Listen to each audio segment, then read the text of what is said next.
Today we're going to continue a time-honored SHOT Show tradition where I try to get through everything I saw at SHOT Show in one day, and none of this shit works. So hopefully in the second installment, part two, we'll be able to wrap it up. For those of you who grew up in the 80s and 90s, well, 90s in this case, there is going to be a bonus for those who remember where I got the whole part two from. Marcus, if you know, don't tell anyone. I have a couple of people visiting with me today. Marcus Holm, who you saw last week, and Mr. Slevgans, who has been boycotting me for reasons I don't know, but he's back, and that's a nice thing. Alrighty, gentlemen, for those who are potentially new to this show, brief introduction of who you are, and then we'll get the ball rolling. Who wants to start? I'll kick it off, I guess. My name is Marcus Hom, and I am with Only Shooters and Precision Rifle Media. If you guys want to hear more of my voice, there's always that iTunes podcast, Precision Rifle Media. And I've been in the precision rifle space since about 2011, and competing since 2015, where my brother-in-law and I took fourth place in the Sniper Adventure Challenge, and I really got the bug after that success. So I've kind of been sticking with it since then. All righty. Mr. Slevgans. Awesome. You should Mr. not need an Slov- introduction, but just in case. I shouldn't need an introduction, but apparently I've been boycotting you, although I thought that you banned me. And apparently I still run a YouTube channel of sorts, but I know, right? I've uploaded videos, but honestly, like, I'm getting back into it. Hopefully the internet connection is good. That's, I guess, one of the downsides of... You sound good. I would not go so far as to say you look good, but you sound good. I know. I'm looking at my hair. I'm like, age is catching up. But been more involved. What's actually interesting, I mean, had a really productive summer. Really awesome time at SHOT Show, going through the backlog, uploading the channels. But part of the reason why I haven't been on a live stream, I mean, some people know I've been running a media company. So I work with a number of the firearms brands, connecting them with the right content creators. So that's been taking up time, but I do miss actually pulling the trigger. So now I'm actually working through the backlog of all those awesome videos, and SHOT Show was that kick in the butt. So I'm glad to be here and for this live stream. So thank you very much for having me, and Marcus, awesome seeing you again. Excellent. So, guys, thank you for joining me. The program for today is going to be as follows. I'll let people file in. Usually people start kind of coming in a little bit late. So before we do the thorough SHOT Show overview, I'm going to do two things. One, I've got a new rifle scope that with a reticle that was just released at SHOT Show sitting on a collimator, and we'll look at that in a moment. Talk a little bit about the reticle. I'll spend a couple of minutes talking about my plans for match shooting for this year because things shifted again. For those of you who are interested, if you happen to be at the same match, please stop by, say hi, introduce yourself. And if any of you have any serious gifts of persuasion, try to guilt Marcus into shooting one of these with me. He promised. We shot one match together, and he's been avoiding me almost as skillfully as Slevgans. Oh, I feel bad now. I was just going to warn everyone, if you get squatted with Ilya, good luck. But yeah, Ilya, we'll make another one happen this year for sure. I'll carve out the time. In case, Marcus, if you were thinking that because Mr. Slevgans is here, he's going to be the piñata today, no. Yeah, I figured. Anyhow, so in the meantime, if you have comments, questions, please put them in the chat box. Once we're done with the first few minutes that the rifle scope I want to show you, we will get to the Q&A and talk about SHOT Show. That having been said, so the rifle scope that I want to talk about today, and I've got in front of the collimate, and I'll put the image up on the screen, is a newer version of GPO Centuri 4-16 by 44 ultra short. I had a version of the scope a year ago with a different reticle. The reticle I liked less than this one. And it was working very nicely, and then the windage stirred crapped out on me. I sent it back to GPO. It happens. And this shot show they had a new reticle, which has some flaws, but it does look more promising for this type of a scope. And I asked them to send me one. It got here a few days ago. I had it in my hand already a week ago when we did the part 1 here, but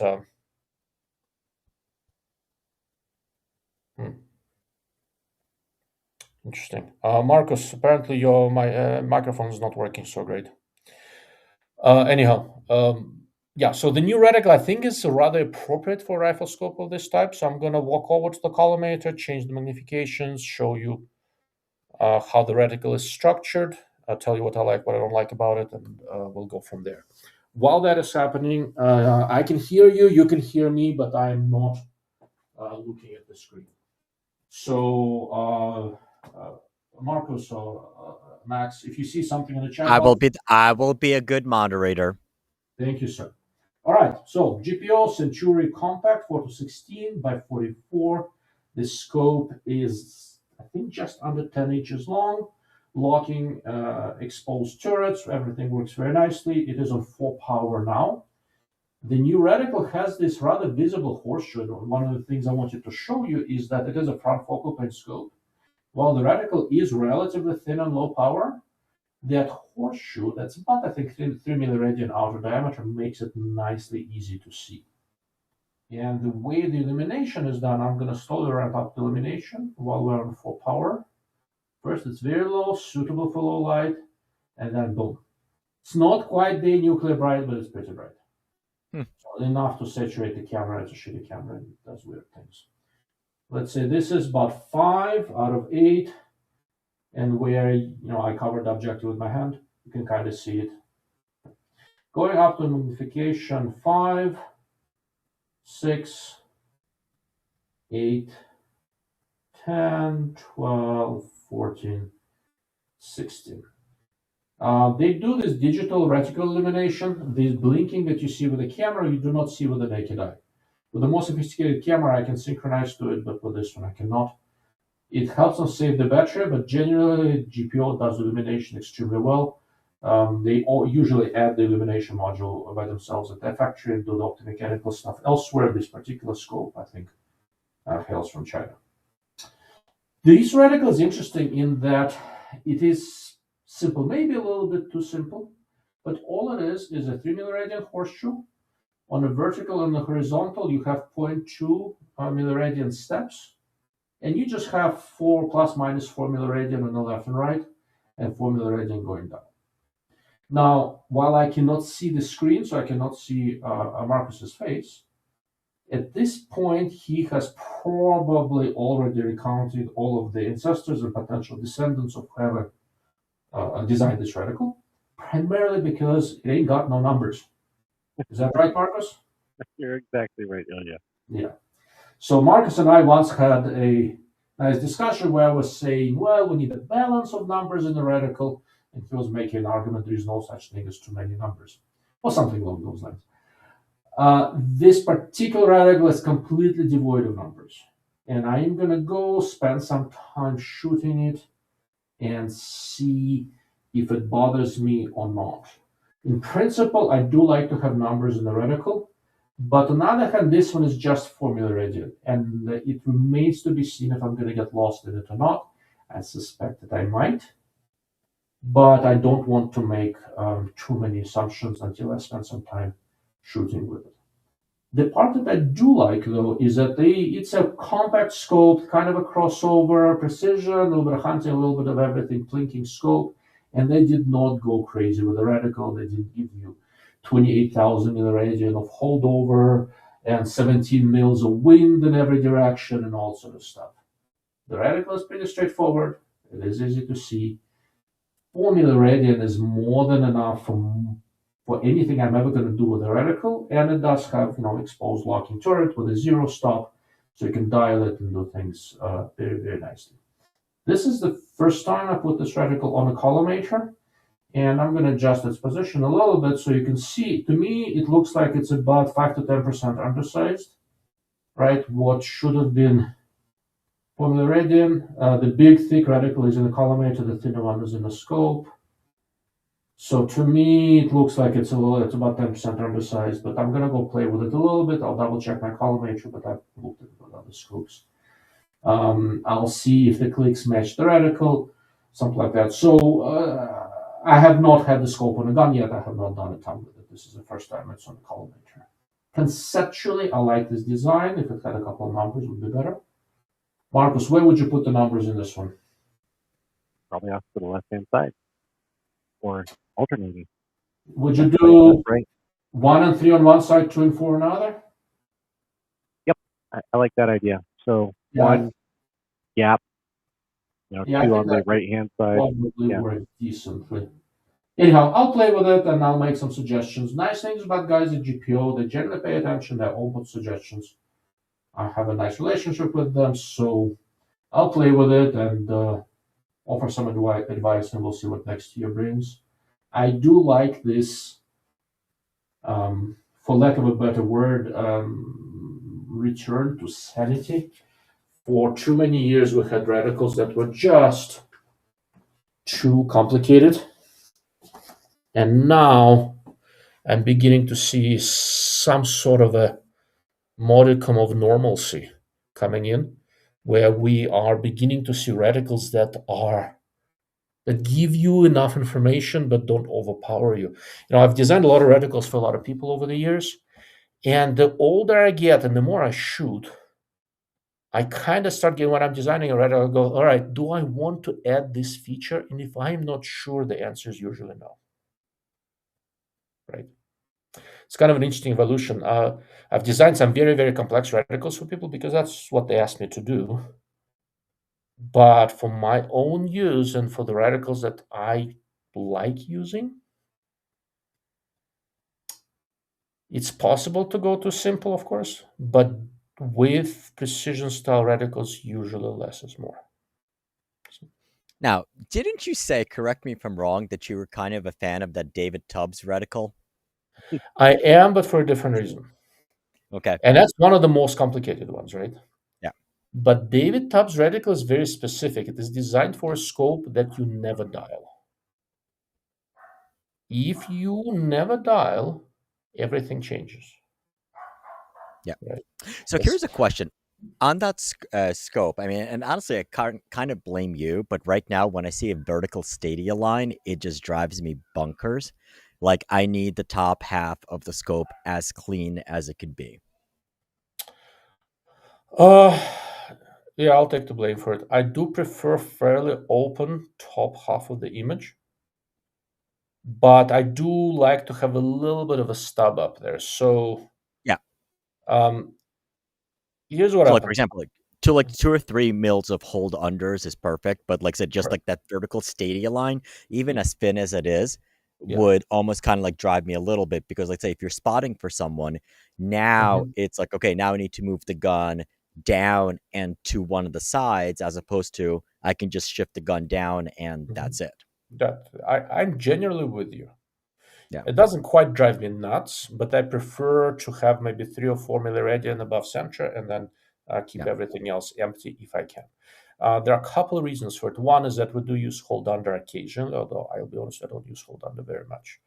If I have a stage or something where I want to use the reticle, what good shooters do, they dial for the furthest target and then use hold under, so that at the furthest, most complicated target, they will be using the center of the reticle. However, unlike most precision guys, I spend a ridiculous amount of time shooting ARs, and there I do very commonly reticle only. So I'm so used to doing holdover that I tend to dial to one of the nearer targets and then use holdover for distant ones. The secondary reason for this approach is that too many match directors caught on to this whole hold under business.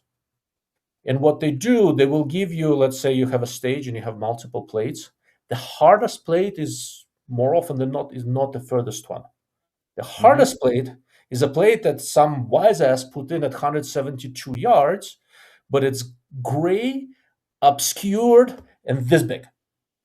Okay, so that is very commonly one of the closer shots is actually the harder shot, because the angular size of the plate is so small, right? The 1100-yard plate is a bear that's the size of a car, right? You still have to read wind and all that, but oftentimes, if your dope is good, it's not the hardest target to hit.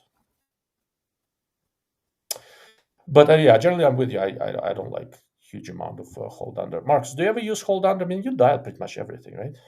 Yeah, time permitting, I'm going to dial, of course. But yeah, I've had stages where I have picked, like say two targets beside each other, and then one that's further and one that's closer. And so yeah, I've definitely hold under half mil and then shoot center for the next two, and then hold over 1.5 or whatever the last one. Yeah, so it's the same basic business. I'll be honest with you, the reason I like to have this stub go up 3 or 4 milliradian is that I shoot alone more often than not. Like when I go practice, usually it's just me. And when I'm shooting further out, I need to be able to spot my own shots. And if the light is good, I want to be able to see trace. And when you are shooting 800-900 yards out, trace is usually about, depending on what you're shooting with, about 4 plus minus milliradian above center. So the top of the stub actually gives me exactly where to look for trace. Yeah, right? So I shoot, I come back on a plate after recoil, and I immediately know where I'm going to pick up the trace. Interesting. I think of the new AD software, it has something like that, even where you should be looking on your reticle for your max ordinate. Oh, really? Yeah. Yeah. I Same concept, though, right? It's nice having a reference, or even if you're spotting for somebody else, like we're talking about, where you could center up and then look at your stub and use that as your gauge for. Yeah, exactly right. Yeah. That's one of the reasons, for example, I designed the spotter reticle for Torrey Pines. That's that Sector S1 LRF scope, which, by the way, we should talk about. It offers something that's not real common in that price range. But I designed a reticle that looks like the football, the goal, this H-looking thingy. One of the reasons I designed it that way is to immediately give me a reference of where I should be looking for trace if, let's say, the center is aimed at the target. I live out in the desert. For me, it's not super hard to spot impacts. It's all sand, pretty much. But you go just a little further north, it's all green. Yeah. And all this greenery just eats bullets. You have no idea what went where. Or shoot in the wintertime in the snow in Colorado. Didn't we do that in Larkspur? Yeah, basically. Stuff just disappears in that snow.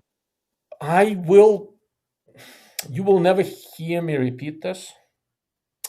I don't think weather was my problem that match.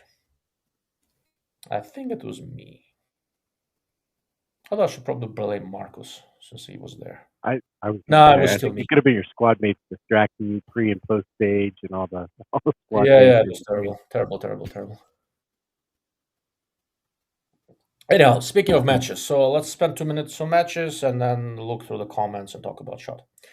So I've got a shot match in Raton this year. Weekend before shot, we talked about that. The next one is going to be in April in Laramie, Wyoming. It's another NRL Hunter match. I'm going to be shooting it as a team. It's my first Hunter match shot as a team with my friend Jeremiah.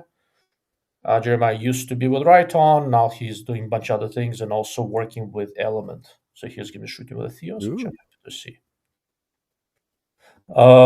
Then I was looking at it. So there is a trade show that I have to go to for work in Washington, D.C. at the very end of April.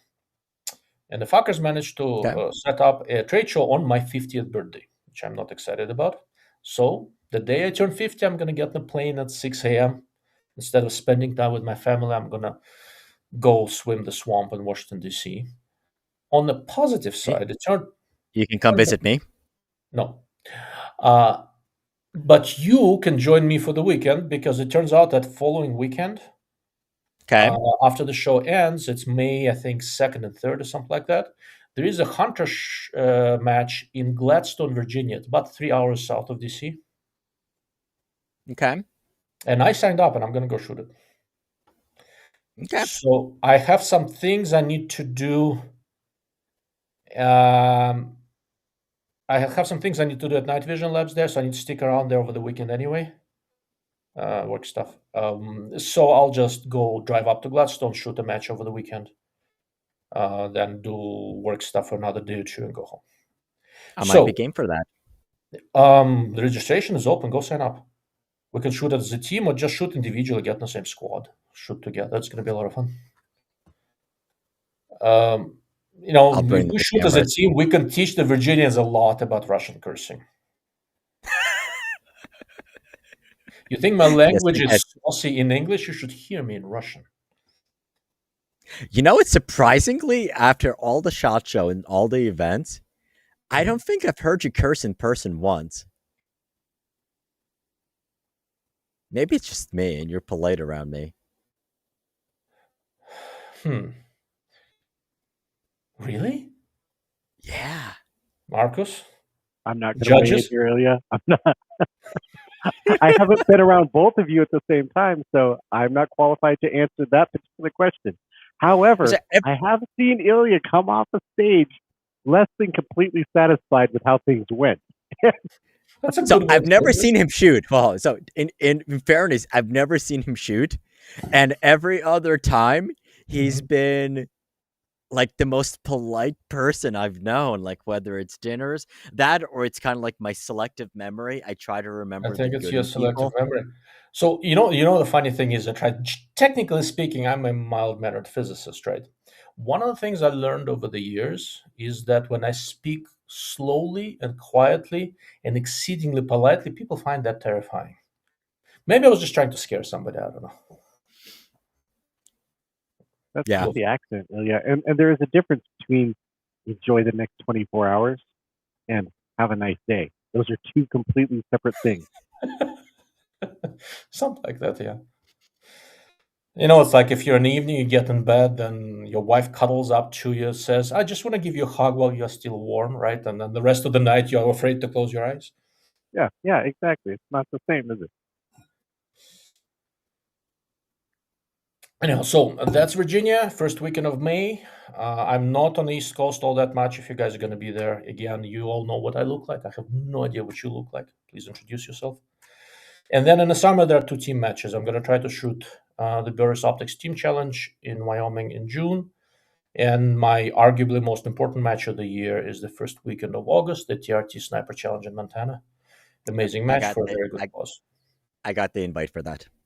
Yeah. So I'm gonna shoot it, and I'm gonna arrow it, and I'm gonna try to talk to people, see if I can convince companies I know to put some stuff, certs, products, something on a price table, sponsor a stage. It's a really good charity, and it's a very good group of people. Awesome. Well, fine. If I know you're going, I might as well go. I already booked a cabin. You just have to fly there. You can even, as long as you have earplugs, it's a cabin for 4. You're welcome to stay there. Okay. Game on. But I snore to the point where, like, wildlife runs. I always have extra set of earplugs. Excellent. You may need it. All right. That having been said, let's see. Let's look at the chat box a little bit, and then I've got some notes from SHOT Show. We'll just talk about that. Here's an interesting question. Do you have a look at the Tango Innovations fire control and thoughts if so? I have seen it. Guys, have you seen? Do you know what they're talking about? Is that ballistic rangefinding thingy? Yeah, it's a weapon-mounted laser rangefinder. I have not seen it in person. A little bit after the impact. It's a little bit smaller and a little bit cheaper. That's the Chinese one, right? Yeah, it is made in China. So I have seen it, and it does seem to work well. Is it made by the same people as the Arkin one? I don't know. It wouldn't surprise me, but they're a little bit different size. And there's more than one company in China who does these. So okay. It seems to work well. It seems to have a pretty decent screen. I'm a little bit perturbed by the fact that it does not have any environmental sensors. Interesting. So the Vortex does, although it's fairly big, but it does, and it works well. Tango also works well, but if you load up a profile and you are running into some sort of environmental changes, you have to refresh it from your phone, right? Because your phone can pick up the local environmentals. While Impact does have its own. But it is cheaper. So it seems to be a decent unit. If you're okay with the Chinese one, and we all use Chinese products, there's nothing really wrong with it. The biggest problem with it... Go ahead. Sorry. So here's a question. The environmentals that it's loading from your phone, is it local environmentals or whatever your phone says from an app, like based on some sensors, like some radar somewhere else? Well, the phone can get environmentals if you have a separate weather station. That's option one. Okay. More commonly not, if you have Like some a sort of Calypso. reception, the phone will pick up weather from some local weather station, local airport, Okay. something like that. And that's usually fairly accurate because all you're looking for is really, density, altitude, right? Temperature, pressure. Like humidity and all that has such a small impact that other than ELR, nobody cares. So, Well, unless like your local weather is from the town and you're actually up in the mountain and you have like 15 or 20-degree weather difference. correct, right? It is possible. Look, I mean, I have a Kestrel, which I will hopefully finally retire. I despise that freaking thing. In a month or so when I get the Vortex Ace. The only reason I have the Kestrel, I don't like the user interface, don't like the Kestrel. I think it's a 1950s device sold for 2020's money. But it gives me density altitude. So that's the only thing I use it for, right? It's local density altitude where we shoot. And then I can use that to update the ballistics from my phone or from wherever I'm using. I think a chart and a map and thermometer can also do about the same thing. So yeah. Correct. But if I have to carry a thermometer, I can also carry a Kestrel, right? Sure. Like I'm willing to carry one device for that, right? Right. Right. If it just gives me density altitude, great. If I didn't have that one, what am I gonna do? Take a thermometer, put it in the wind, wait for the mercury to settle. Yeah. Wet bulb, dry bulb, spin it. Yeah. So. Or just ask whoever you're shooting with, because odds are they have either a Kestrel or a Calypso. Oh, right. Calypso is looking very promising, and I might pick one up. But there are a couple of things that Vortex is promising with this Ace weather station combined with their Bino that are looking really appealing to me. I'm hopefully I'm going to have it before the Laramie match and I'm going to test it out. But I think Ace should be able to replace both the Kestrel for me and save me from having to buy Garmin's Vortex. So we'll see. Now, for those not familiar, what the hell is the Ace? I know I saw a press release about it, but what is it? So I talked a little bit about this a week ago when you were boycotting me. But since you were, I'm going to. My internet was boycotting you. That it wasn't me. My internet. Yeah. Blame the internet company. Probably true though. So Vortex was not a SHOT Show, but at the time of the SHOT Show, they introduced 2 new products and a network. And the network is something that nobody's paying any attention to, and it's very, very important. Like the Sig BDX system? Pardon me? Like the Sig BDX system? No, it's much better than that. Yeah. It doesn't shoot itself? Introduced a... Pardon me?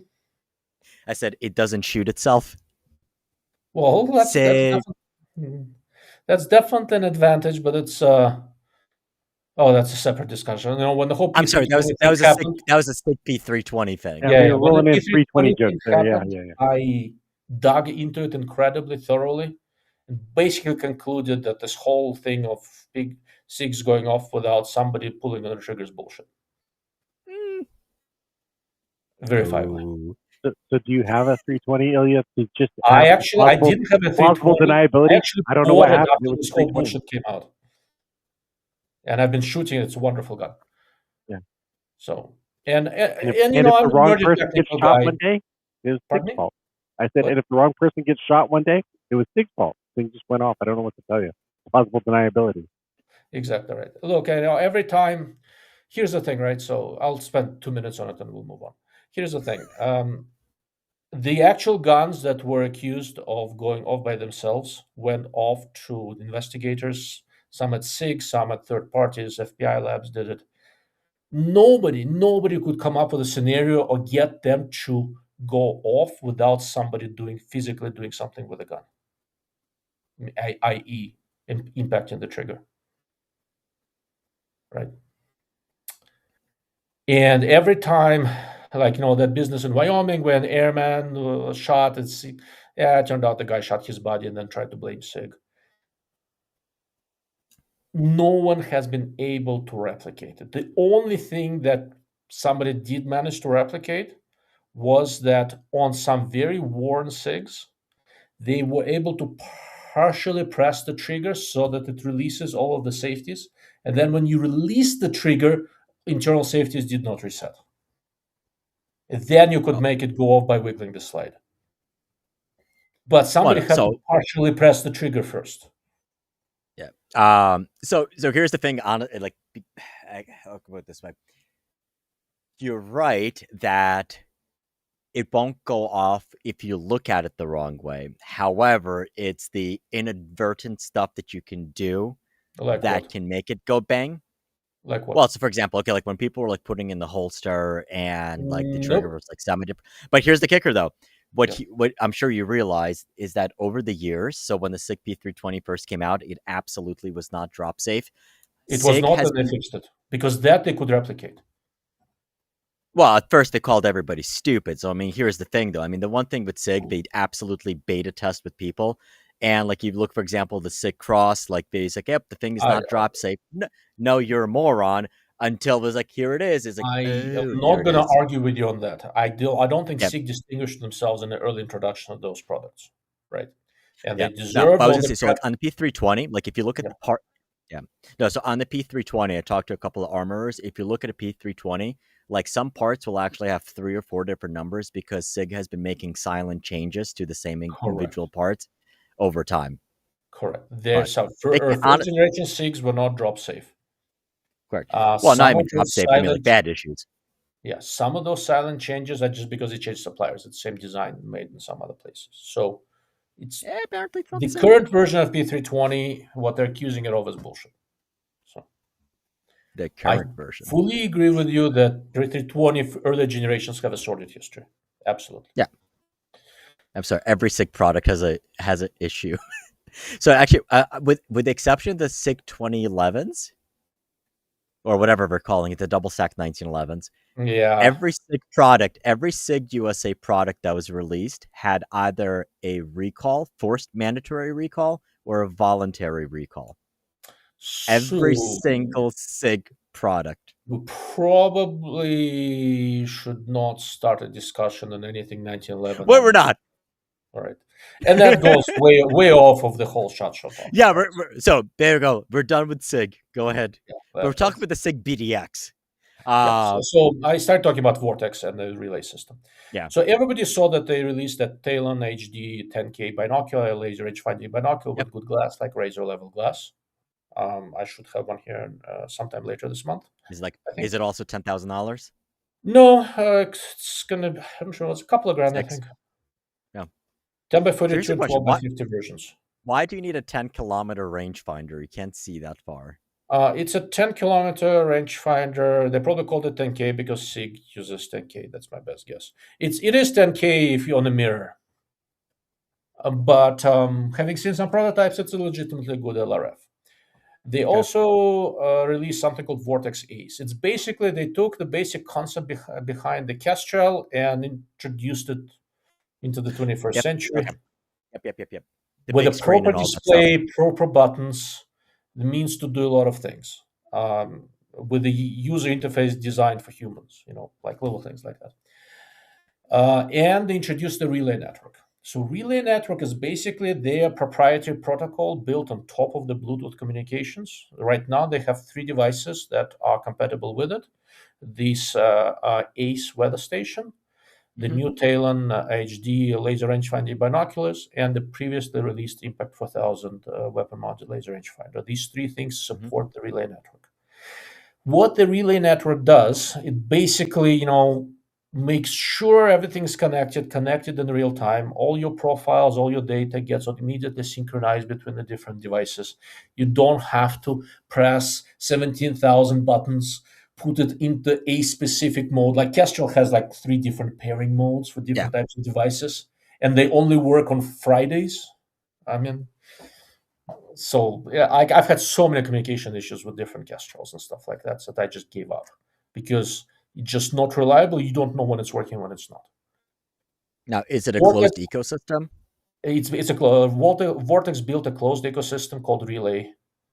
on top of Bluetooth communication protocol. So everything Vortex. Correct. And it taps into the GeoBallistics app, etc. Mm-hmm. Right? Vortex is big enough where they don't have to try to get devices from different manufacturers to all work together. They're just preoccupied with making sure their devices talk to each other and to their app truly seamlessly. And it seems like it's the only one that actually does that. You know, Ilya, I spoke with Nick Vitalbo about this, I think this past week, and the analogy that we came up with through the course of the conversation was kind of like iOS. And the way that Vortex is doing things is kind of like the iOS ecosystem, where if you have a Mac and an iPad and an iPhone, you can get them to all share messages and stuff back and forth pretty seamlessly. And then there's the other folks that like using Android because they want to be able to patch in this piece of equipment and make it work with this piece of equipment and have it be a little bit more open source. And so I think that was a kind of a good analogy for a way to explain this to people. Probably is. It probably is. Now, I've talked to people at Vortex, some others. I've seen some prototypes. I don't have, other than the Impact, I don't have any of the actual devices in hand. Once I do, I'm gonna spend some quality time with it, and I'll talk more about it. But this seamless communication, and because it's their own protocol, you have immediate feedback on what is talking to what. You don't have to guess. Because one of the things that drives me bananas with a lot of this is that not only that things are not necessarily communicating with each other, it's that I have no idea, I have no confirmation other than missing a target whether anything got updated. Yeah, did I lose it in my Leica binos, or was it in the Kestrel, like not pairing with them correctly or whatever? Marcus was a witness when I accidentally reset my Leica binos between day 1 and day 2 of a Hunter match.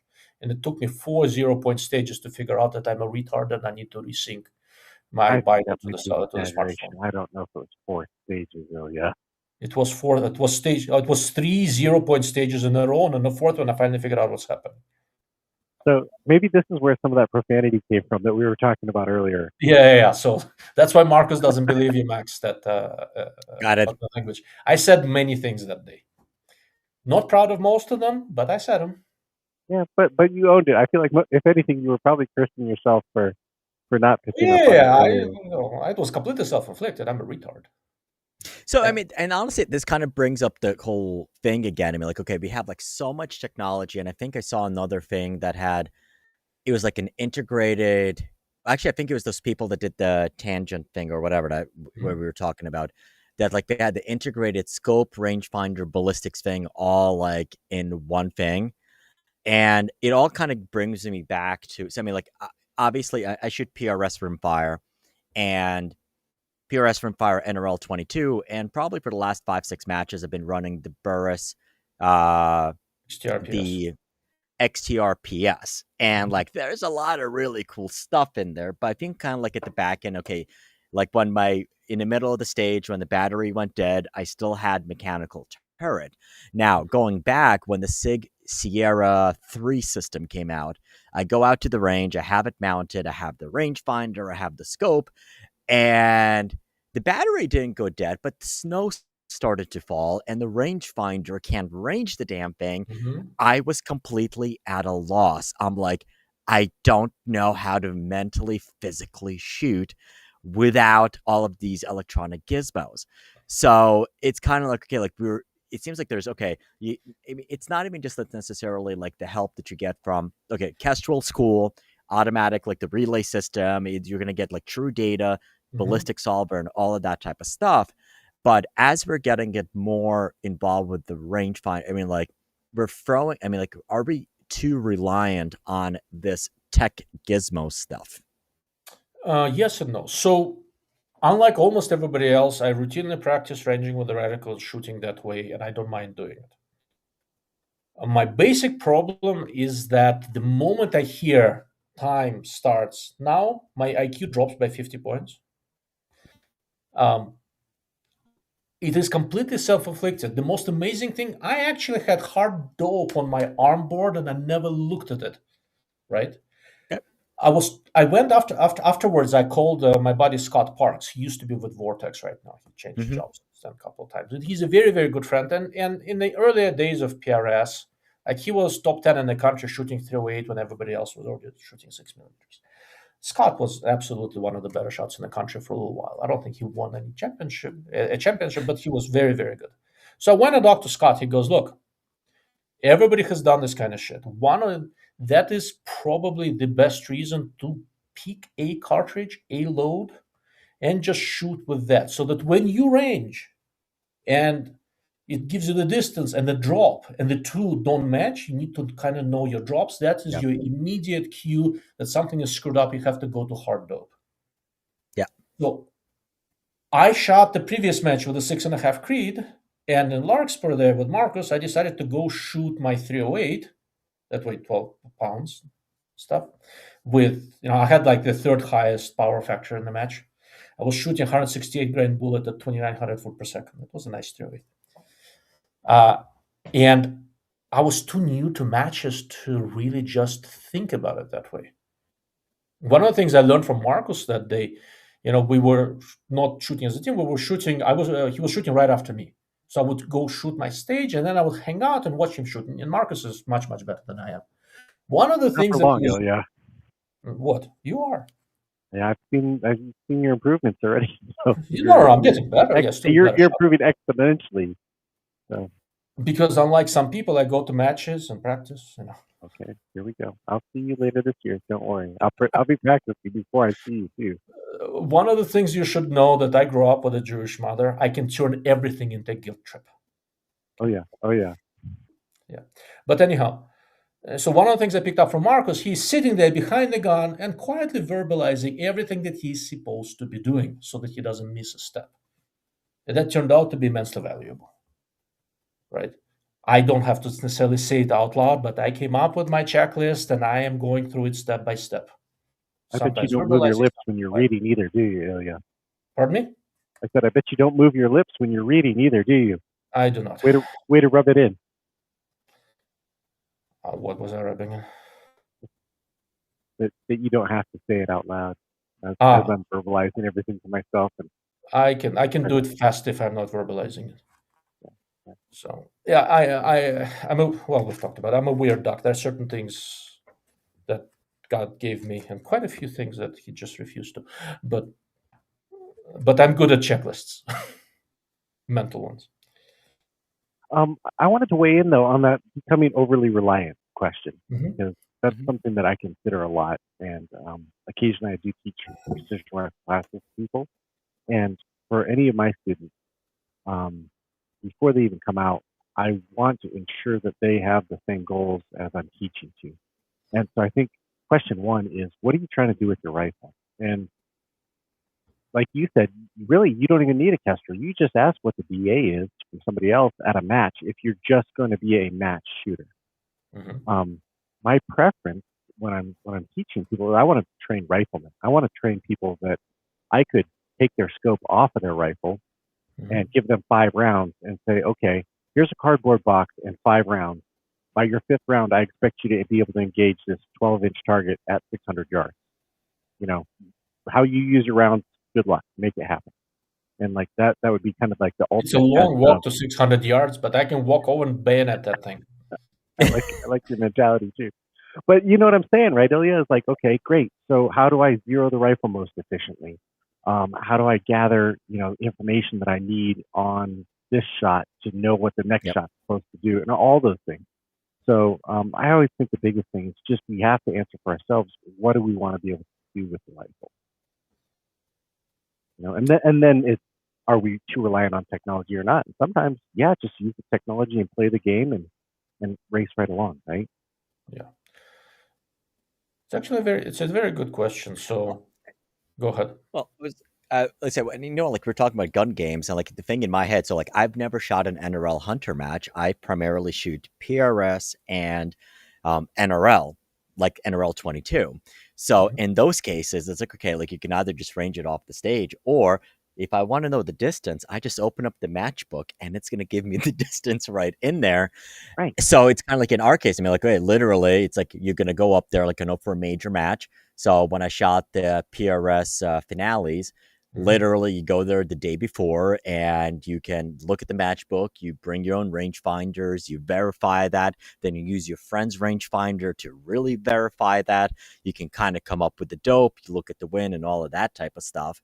So it's kind of like, I mean, the whole impact thing, it's like the ballistics calculator on spot, it's completely useless and you're not going to use it in a PRS match because you don't need to. It's like, I mean, like, and worst case, like, it's like, hey, what's your holdover? Like, so for example, like when I was shooting PRS rimfire, I was on the super squad with Team USA right before we went over to Europe, and pretty much everyone, like, the only question is like, so how much you holding for wind, and that's it. Like everything else was pretty much solid. Whereas apparently NRL Hunter, it's like, okay, you actually need those types of devices. Correct. So it's like in my case, when the battery failed, I'm like, yeah, whatever. It's like I still write down on the dope card what the holdover is. I just dialed it in and that's it. And especially in the rimfire side, I mean, like we are dialing in 14, 15 mils of holdover, shooting it out at those distances. So yeah, I mean, it might only be 300 yards, but it's like exponentially increased because it's a 22. But so in that case, I mean, like, I think I have not seen anybody yet shoot with any electronic gizmos. And the most important thing is how good are the turrets? Is the tracking error proper on it? And how quickly can I use it? As opposed to hearing you guys talk about all of these cool little gadgets trying to shoot NRL Hunter. So, I mean, NRL Hunter stage is 4 minutes. The last 2 minutes are kind of like your PRS match, but the first 2 minutes is a shit show that's very different. Look, for this Virginia match, if you have time, go sign up. Sign up as a skills shooter. All right, NRL Hunter allows it if it's your first match. Just sign up as skills. That means you can shoot with whatever caliber you want. Nobody cares, and people can help you and walk you through it from a standpoint of 50 developing. BMG. Pardon me? 50 BMG. Then you're not going to be on the same squad with me. The fuck. Like Marcus's break in Luxpur gave me a preemptive headache just looking at it. Right, but no, if you can bring your 6 dash or whatever else, because otherwise there's a limit to which cartridge you can use. Actually, I'm getting a 25 Creedmoor built by my newest client. Perfect. Then just bring your 25 Creed, sign up as skills, and what we'll do, we'll get in the same squad. If you're skills, you can go and watch other people shoot, right? Ooh. And what we'll do, we'll go in the same squad. I'll go before you because until I've shot the stage, I can't watch you, right? I'll go shoot, and then you shoot, and I can stick around on the stage and talk you through it. It's a different skill, but you learn a lot, for example, about how people use tripods because it is different for Hunter. Not completely different, but it is different for Hunter than PRS, for example. Like your requirements are different. Interesting. That'll be cool. Yeah. But anyhow, so we started this with the conversation of Vortex and the relay network. And the relay network is a big deal. And Vortex is going to build it up for people, for example, who teach classes. If everybody on the line is using Vortex gear, as an instructor, you can know exactly what everybody on the line is ranging and looking at, etc. So they will be developing more and more tools using that relay network. It's a pretty cool thing. Was this something they developed for the military, and now us civilian peons can actually play around with it as well? I am not going to answer that. Got it. So yes, it's something that they built for the military so they can oversee their minions, and then us civilian minions. I think there is more to it than that. It's not as simple as that. Well, so I mean, it kind of like the way I'm looking at it. Like, I mean, it's a cool tool, but I'm like, practically speaking, I'm like, okay, like I can definitely see your competitive shooters. They're gonna buy the Ace, like the ballistics calculator, like the Kestrel competitor, and definitely the weather station. But it's like, okay, well, what other stuff can they actually add on there? And like, I mean, like, because it's gonna get pricey. I'm assuming this is not the cheapest stuff. It's not more expensive than Kestrel. Okay. Yeah, it's comparatively speaking, it's perfectly reasonable. It'll work for competition guys, it'll work for military guys, it'll work for Western hunters who shoot a little further out. It is a useful tool. What they need is actually to have it tied to a chrono. Because then you're getting like imagine you have a chrono, it's getting real-time ballistic stuff, and it can adjust your BC. Like if real time updating your BC, that would be dope. Never say never. So you're saying you'd input your actual point of impact after each shot, so it could update your BC? Well, no, so not even that. So, for example, like if you have the Lab Raider, I don't have it here, like the Lab Raider LX, and I believe one of the other two new ones. So what it can do is, because it traces the bullet, it calculates the speed at multiple points. It can, in real time, as you're shooting, it gives you a real time BC. Yeah. So how far up the tracking it to be able to do that? Up to 100 it yards. just measures velocity at several different points. My FX to velocity measures 4 points out to 300 yards. Yeah. Okay. Yeah, you could actually probably get some decent resolution with the BC, couldn't you? Yeah. So imagine basically, because I mean, like obviously all of this is going to rely on an assumed bullet BC and an assumed velocity. Now, if you can tie in real time your actual velocities and your actual BC, the ballistic solver would be much more efficient. So I'll go out on a limb and say that this scenario would be most useful to the ELR guys. Yeah. To everybody else, we don't care. And here's a simple point. So all of the different ballistic calculators have flaws. The stuff that uses custom drag curves just gets you close. But once I get, once I get everything zeroed and ballistics reasonably worked out, I shoot paper at 500 yards and true the trajectory in all apps that I've used, and I've used all apps. Sure, but your velocity is going to, but your velocity, even if you're shooting a PRS match, like for example, I rechrono, like especially rimfire, I rechrono throughout the day, because you might start the day at 8 a.m. when it's still freaking cold, and the velocity is going to change at 12 o'clock or 1 o'clock. And you're talking about real differences in the holdovers or like in the dialed in solution. Rimfire, yes. Rimfire is generally more temperature sensitive than most of the good quality modern center stuff. But for example, even like center fire, though, I mean, like, okay, yeah, if you're using H4350 or any of that stuff, it's going to be much more stable. But and you're right, like ELR would make a huge difference. Yeah, but if you already have an ecosystem that's talking to itself, plugging in I'm like, okay, you don't have to recalculate the BC all the time and do in real time. But if all of the sudden now, like, your velocities increased as the gun. Okay, here you go. You're shooting a lightweight gun with lightweight barrel contour. As you're shooting it more, the barrel's going to heat up. Velocities are going to change. Why? So I've seen that happen on crappier guns. I mean, like the velocity changes, or you're using different type of powders. But I mean, like, yeah, a good gun, it really shouldn't. And I'm not a gunsmith, but I have absolutely seen that phenomenon that throughout as I'm shooting the gun more, the velocity will change. Not even like the SDs, but the actual velocities do start shifting. Other than that's probably a good video. Other than the cold bore shot, I don't think I've seen it. But to be fair, it's been years since I shot a crappy gun. And you said crappy guns, and I didn't say. Yeah. That would be interesting. But no, I mean, honestly, like realistically, if you have it there, it just seems like a simple plug and play. And if it was an open ecosystem that they can invite LabRadar or Garmin or Athlon into it, well, they probably wouldn't invite Athlon into it. They would probably make their own. Yeah. Because it's all the same items. Correct. You know, Ilya, because I was just going to say, I think the reason that it would affect the ELR guys the most is because the ELR game is driven in large part by those small variations. Correct.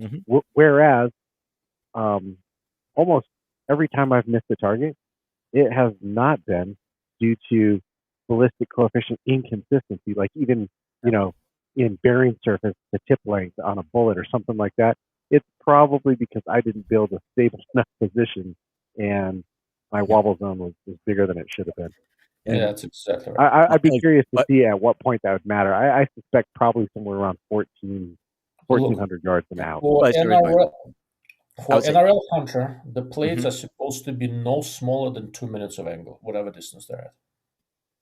Wow, that's freaking huge. Yeah, come shoot them. You wait till you shoot one. Yeah, exactly.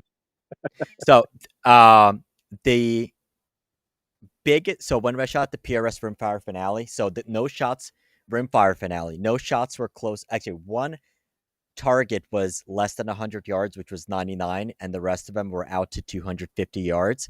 Mhm. And the biggest size target, 0.4 mils, was the biggest target there was. So it's Most of just them, over 1 MOA. yeah, most of the targets were between 0.3, actually between 0.2 and 0.4 were all of them. Yeah. So it's like when you say like 2 MOA, that's big. Yeah. It's So like here's the no, problem. it's actually kind of Yeah, what go we're setting with that is like, for example, like in the mornings when we're shooting the rimfire matches, yeah, ahead. like at 100 yards, like if my gun is shooting 10 feet per second, or the temperature warms up and now it's shooting 1040, that's about a 0.2 mil change in dope at 100 yards. And when you're going further out there, it makes a huge difference. And some of the guys are actually like shooting with their Garmins or well, mostly Garmins. They have Garmins mounted right on their gun. And I know all the ELR guys do it consistently. Correct. And you're right. So for center fire PRS, it's not going to make that much of a difference, especially if you're Mhm. shooting like Six Creed or Dash or anything Correct. else Yeah. like that. And NRL Hunter, you probably don't have the time to. No, But like I said, from our perspective, like even if you can do like once or twice, that I don't have to go into the ballistics app. Like if it's just automatic, like I can turn it on for a couple of shots, or I can go to the side of the range and just re-zero it, and I don't have to manually input it. That would be Mhm. really, really cool. And it seems like it's a natural progression in there. And if it was the Android ecosystem, like for example, like all the Garmins and all that stuff, they already talk to your app. So it's like just freaking plug the number in and that's it. Yeah. I would not be surprised if it goes that way, but Yeah. again, for the game that I happen to enjoy the most, I don't think it's going to matter a huge deal. At the last match I shot, we actually had one stage that didn't allow you to use laser rangefinders. They forced you to wait, Nice. which I appreciate. I think they made it too easy. They could have made it more nasty, but it's yeah. Cool. At least I was happy to see it. I would prefer to have a larger number of differently designed primitive stages personally, right? But we'll see what the response is, Nice. right? Sorry. A typical hunter match Shot will show. have what? I would say shot show, the thing we were talking about an hour Oh into yeah, it. yeah, little things. Yeah. Okay, fine. Let's get to shot show. I would say, I'm sorry if you joined on this live stream wanting to talk about SHOT Show, and this is all the fault of whoever asked him that question about that whatever. Tango Inis. Okay. Yeah, that's it. Yeah, that's the same guy who asked me about the 2 to 10 smart scope. So if you're still here, if you're not fully turned off by that match discussion, I'm not sure what you mean. I'm not aware of a 2 to 10 smart scope. Ravix, the That was the all-timer. one I was talking about. No, that was the one I was talking about. So the one that has I'll try to find you the link and I'll put it in the chat, but that's the scope that I was talking about that had, I think it was actually Tango that was doing it. So the guys Oh, that they did the introduced the exact 2 to 10. All right. yes. I did So not what's his see face? that. Mullets America. Oh, Forgot yeah. his first name. He did a number of posts with them. Okay. Yeah, he. Okay, so they did a fire control system integrated 2 to 10 scope. Okay, got it. They're just trying to rip off made it look like a Vortex. Yeah, I've seen the laser rangefinder. I did not see the smart scope. So I'll need to take a closer look. Scope laser illuminator 1 chassis, and they made it 2 to 10. Good for them. I like it. Yes. Shows compensation. Okay, got it. So this is actually a good idea. So they made the integrated scope that looks like that Vortex XM157. It doesn't quite have the same functionality. It doesn't give you an active display, so it doesn't give you the aiming point. There's a heads-up display that tells you what the solution came up with, and you the dial or hold. It is a good idea. I don't know how well that one is implemented, so it's hard to So is say. that like basically a much more expensive version of that prototype that Monstrum did? I have no idea what Monstrum did. Didn't you tell me about it? So Monstrum had an LCD display so we have a rangefinder integrated into the scope. That wasn't me. I have never, other than one mount that I could bend with my hands, I have not touched anything monster. I will say, so I actually looked at it. It was pretty interesting. We can talk about that later. No, but so basically what they had was an LPVO. They had two types. I think it was like a 126 and something else with a rangefinder attached to the side. But inside the scope, they had an LCD display that would tell you the distance. So this Tango Inis is basically the same thing, except so it's a head-up display a like in the Burris XTRPS that gets input from that laser rangefinder that sits on top and calculates a solution for you, and then you either use the reticle or dial. So it's not like the Element thing that you were working on a couple of years ago that matches, that basically would move the... So Element is alive. It's called Element module. It's alive and well, and it talks to the Hyper 7 scope and does so very nicely.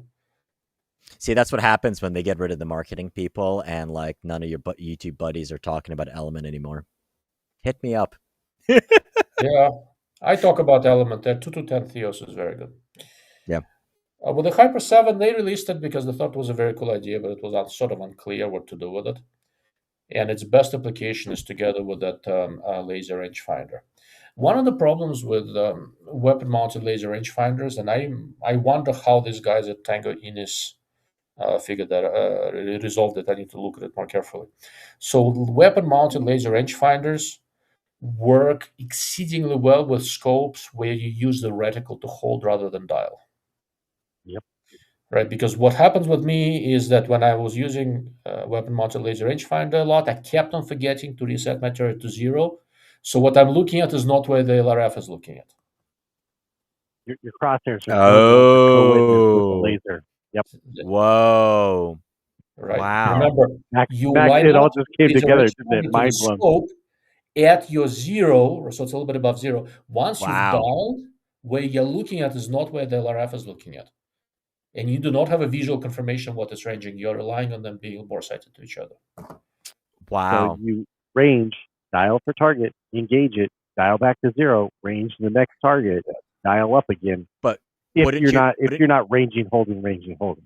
Correct. Okay. However, what Element did with the Hyper 7, it's a fixed 7-power scope, just very wide angle, with a fully electronic reticle. Yeah. So there's nothing to dial. And they have a ballistic calculator inside. So you can connect your laser rangefinder to it. Element made one tiny little module. Looks like a short cigar, really cool. Right? And inside the Hyper 7, the scope, there is an electronically marked spot where the LRF is pointing. You line them up to each other. And then it has dynamically adjustable BDC reticle where you laze and it adjusts the reticle for what you just measured. Yeah. And that was awesome. And that worked really beautiful. Cool. And where do you co-witness those, Ilya? I'm assuming it would be like at 100 yards, make sure that your reticle lines up with the actual it depends laser. on where you set up the laser rangefinder with respect to the scope. There's certain offset. And you basically, at whatever distance you are zeroing it in, you're trying to maintain that same basic offset. They're not perfect. So they're always parallel, basically. But because the beam is diverging and the spot gets bigger further out, it basically, you can set it up so it's all in a noise. Got it. Yeah. Cool. So my plan is as well for weapon-mounted rangefinders, Ilya? Is that your recommendation for weapon-mounted rangefinders as well? Set them up so they're parallel, so you're not actually witnessing directly on your crosshair. But look, so when I was running the impact, right, it was about 2 inches above my line of sight. So I basically sighted in at 100 yards, where it's as close as possible for the center of the spot to be 2 inches above my line of sight. And then on anything I was going to laze, it would be close enough because once you get further out, the beam divergence is becomes its linear size becomes much larger than 2 inches very quickly. Right. Okay. So that generally works. That generally works quite well. But right now, I pulled the laser rangefinder off my match gun. I decided not to use the impact there anymore. I'll have the weight budget, and I'm gonna set it up in a semi-auto with a scope where I only use the reticle for holdovers. something with more moderate magnification, and that's going to be, I think, a more natural application for a weapon-mounted laser rangefinder for me, right? Does that scope have numbers, by the way, on the reticle? I don't know. I haven't decided which scope I'm going to mate it with. It'll have a couple of numbers. Not enough for Marcus, but enough for me. Like I can interpolate the numbers. I don't want to count, Ilya. I want to read a number and go to a number. Exactly. I mean, especially the match environment, I'm like, I want numbers. And I was like I said, I was looking at SHOT Show, I was looking more and more scopes. I'm like, this would be a great reticle. It needs more numbers. I'm like almost to the point, like, I need a number for one. So I'm okay with like 2, 4, 6, etc. If on a main horizontal study you do a number every 1 milliradian, I'm not gonna cry. I'm perfectly fine with it. Well, so for example, like even like the reticle that you're talking about on the GPO scope, like okay, yeah, there's no numbers, but like the vertical difference between, like for example, okay, I have like 2.2468. That one, like the difference between the 1 and the 0.2. You can barely see it. I'll be like, what am I looking at? Like the 2 is fine, but like that 0.1, it's like tiny. Yeah, so 1 and 3 are difficult to see. 2 and 4 are fairly straightforward. The interesting question is going to be whether I'm going to get lost in it or not, and I'm just going to go play with it. I really don't know. It remains to be seen. See, like when I first saw it, I'm like, wow, this looks like a primary arms reticle, except it's missing the range-finding features in it. And the chevron, yeah. Yeah. Honestly, this is hard. So, like, I was playing with the primary arms SLX. I'm like, I kind of dig the chevron, like especially for like some of the quicker stuff, because, like I said, that chevron gives you like that nice, like quick aiming point. Except the stupid vertical stadia line and like the range finding, the tactical Timmy rangefinder for operators and stuff. It's like, so it's really so. Earlier today, I published my video on the reticle for the PLX compact 1.5 to 12 by 36, and it's actually it's probably I have a very small YouTube channel, right? So I don't. Yeah, I posted it in the morning. It's already more than 1,000 views, which for me is a lot. That's kind of nice. And the guy who designed the reticle, Dimitri, commented, and he's claiming that all the snipers, etc., he used to test it, they all really wanted those range-finding bars. Snipers who play Call of Duty? I don't know. Dimitri is a pretty good shot, and the reticle is successful, so I'm not going to go quite that far, but I'm not quite aware of anybody using those things a whole lot. Well, to be fair, aren't people using the Tremor 3 reticle too? Yeah, but nobody really uses all the Tremor 3 shit. They just use it as a mill reticle. Yep. Either way, look, if you can shoot, you can shoot with almost anything, right? So that's a simple truth of it. So, SHOT Show? SHOT Show. Going back to SHOT Show. So, this is actually a good question. And I'm going to put you guys on the spot. What are your thoughts on dual focal plane reticles? Ooh, I remember this. Dual focal plane scopes. You know, like the one that March has. The one that March has. March has 2 of them, yeah. Yeah. And want to hear something? So I played with it last year at SHOT Show, and now I feel like I can competently talk about an opinion on this. So you're a proper YouTuber. That's perfect. I'm a proper YouTuber. I don't speak out of my ass most of the time. Yeah. If you don't speak out of your ass, you're not a proper YouTuber. Yeah. Yeah, look, YouTubers. It's stick to the question. Let's not start on that. So for those who don't, dual focal plane scopes are rifle scopes that have 2 different reticle cells, one on the front focal plane, one in the second focal plane that overlap. So you kind of have the best of both worlds. The only currently available scopes with conventional reticles in both spots are March 1 to 10 and 1.5 to 15.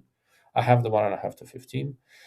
I said that they would that they're probably not going to become more common. I maintain that opinion, and the market is proving me right. It's a hideously difficult thing to do from a technical standpoint, from a manufacturing standpoint. Getting those 2 things properly lined up and everything is very, very hard. Somebody like March, very high-end, incredibly well-made scopes, they can kind of get away with it, but you can still see some small misalignments and stuff. But the benefits definitely outweigh the disadvantages. What is the cost associated with doing that, Ilya? Versus it's fairly significant. Model? Pardon me? Yeah, versus a comparable model. Like the same model except for. Well, there is March is kind of unique. There is no same model, right? So the idea is that with front focal plane scopes, when you go on low power, reticle gets thin and gets hard to see. Okay. There are two ways to work around it. There are many ways to work around it, two good ways to work around it. One is a dual focal plane design, which is what March does, and they do it very, very well.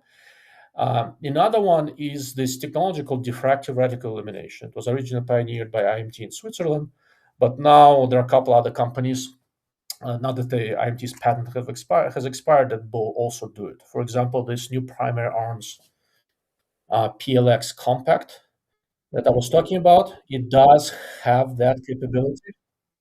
I am actually gonna, since I have the video, just make sure there's no gun in it. I'm gonna show you what it looks like, because I have a couple of good shots with this thing eliminated. Yeah, just make sure there's no gun in the picture. Yeah, no, it's a through the scope look. Okay. Can I be a proper YouTuber for a minute, Ilya? Yes. So I know virtually nothing about the dual focal plane. Like, I understand the concept. I don't think I've ever handled one. I'll show you. I understand that they're being used, though, to cross that spectrum of, hey, we want to be able to have something decent at extremely low power and then still have subtensions at high power. Exactly, yeah. And I think you probably gave the answer that I would say, which is if we have a nuclear bright reticle, i.e. even something like the old fire dot that wasn't anything too special, but something extremely bright that's easy to reference in the center. Here's the basic problem. So the old fire dot cannot be done in front focal plane because it's a fiber illuminated reticle. We don't have fibers that big enough. Right. But diffractive reticle illumination can be done in the front focal plane. It used to be very expensive. It's still expensive, but now we have primary arms is putting it in there as it's under 2K. NX8, Razor Gen 3, etc. They all use it. I was going to say the 1-10 Razor is the same deal, right? Where you get that super bright red dot in the center. And that's a diffractive you don't need a reticle at that point because you have a dot and you're shooting at 1 power. So correct. The downside of that is you are still relying on illumination. If your battery dies, your reticle gets fairly thin, so potentially still visible. But with a battery, it basically solves this problem. You pay a couple $100 extra for the reticle cell and stuff like that, but the assembly and everything else is much easier. As this diffractive reticle business proliferates, you will basically, anyhow, you can watch the video in your spare time. Diffractive reticle is going to be the simpler to integrate solution. There is some upfront material cost, but the assembly is so much easier. Right? Less hand tuning and all that sort of stuff. Interesting. It should probably reduce your return rate as well, eh? March picky consumers saying, this didn't line up quite right. I want a different one. To some degree, yeah. The nice thing about what March is doing with the dual focal plane, basically on high magnification, your front focal plane reticle dominates, and on low magnification, basically thins out of view. You have a normal, like number 4 reticle and second focal plane, and it's visible with or without illumination. It's a very good solution. It's just hard to execute from a technical standpoint on a budget. Yeah, and honestly, like I didn't think it would bug me, but like the fact that they weren't aligning, it was just like, what was it? Not the ADHD. What's the other one? The OCD. ADD. OCD. There we go. Like I don't have OCD, but it really bugged the hell out of me. Like I'm like it was like slightly off. It was off, and even kind of like I think remember on the live stream earlier, even basically saying how the eye can detect like a difference, like if the scope is canted just even as little as like half of a degree. Like this was a much bigger difference in there, and that was the only thing I could focus on. Yeah. So dual focal plane is generally not a good way to go for precision, where you spend a lot of time staring through the reticle. If you need to shoot quickly, in the grand scheme of things, March 1.5 to 15 is still the most flexible design on the market. It's not perfect. There are compromises because of the large magnification ratio. I could take that March 1.5 to 15, clear a house, shoot an AR match, shoot a Hunter match, shoot a PRS match. I can do it all with that one. It's not going to be ideal, but it will do everything pretty damn well. So Mr. Northman, who is from Canada, was pointing out that where he goes, his phone does not know where the weather is or where he is or where anybody is. So he's keeping his Kestrel. I'm also going to keep my Kestrel in a garage under a bunch of other shit and switch to a more modern device that does everything that Kestrel does for me and plenty of other things. So I want to revisit that DA card though. So yeah, I mean, have a chart. You know, the pilot's chart where you know your elevation and you know your temperature. It's your car has a thermometer. Get the one of the little cheap REI backpack thermometers that you stick on your backpack. So Mr. David Tubb wrote this very long manual on his DTR reticle, and in it he has it. That's the altitude chart, and I've copied it, I've printed it out, and I have it with me. There you go. That's it right there. The basic problem is, again, during the 4 minutes of an NRL Hunter stage, not only do I forget about that, I forget about hard dope on my arm, I forget my last name, I forget all sorts of things. Like I told you at this Hunter match in Raton, it was a stage with shooting position so screwy, I just can't bend that way. It took me 3 minutes and 50 seconds out of 4 minutes to remember that I can shoot left-handed, so at least I hit one plate. Right. I do remember that. Okay. Completely forgot that I can shoot left-handed. So, shot show? Oh, yeah. Right. Not sure, yeah, I forgot about that. And then you can go back to questions. All right, I have to acknowledge Mr. Cunt Bucket, who apparently was 6 seconds late to this live stream, and he's having a hard time with the fact he wasn't the first. I'm also surprised. But it's good to have you here.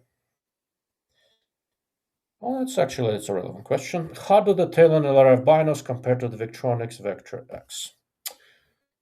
That is a very good question, to which I do not yet have an answer. Who's the Talon? That's Vortex. That's a new Vortex LRF bino.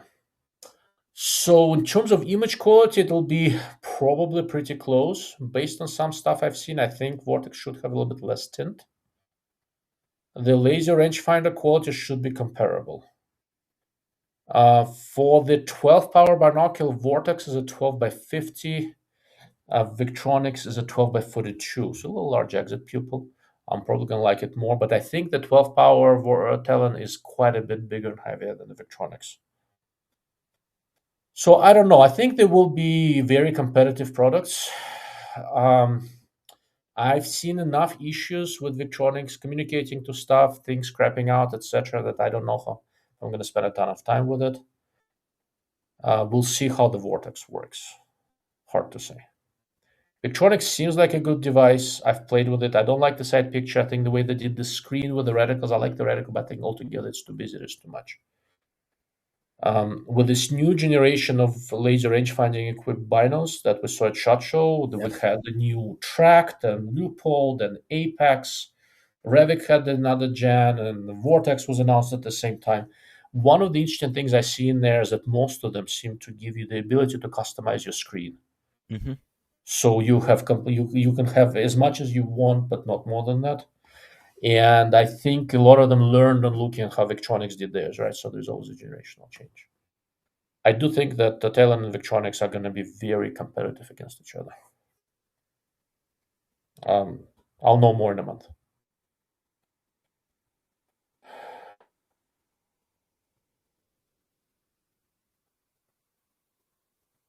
All right, Mr. Northman knows that JTF2. I don't know what JTF2 is. Gunsmith had said bad things about 320. I know a bunch of people who said bad things about 320. Joint Task Force, excellent. I know lots of people who said bad things about P320. That's why I started digging. I'm not a gunsmith. I'm a better than average engineer. If I can't find the bullshit, lead your conclusions.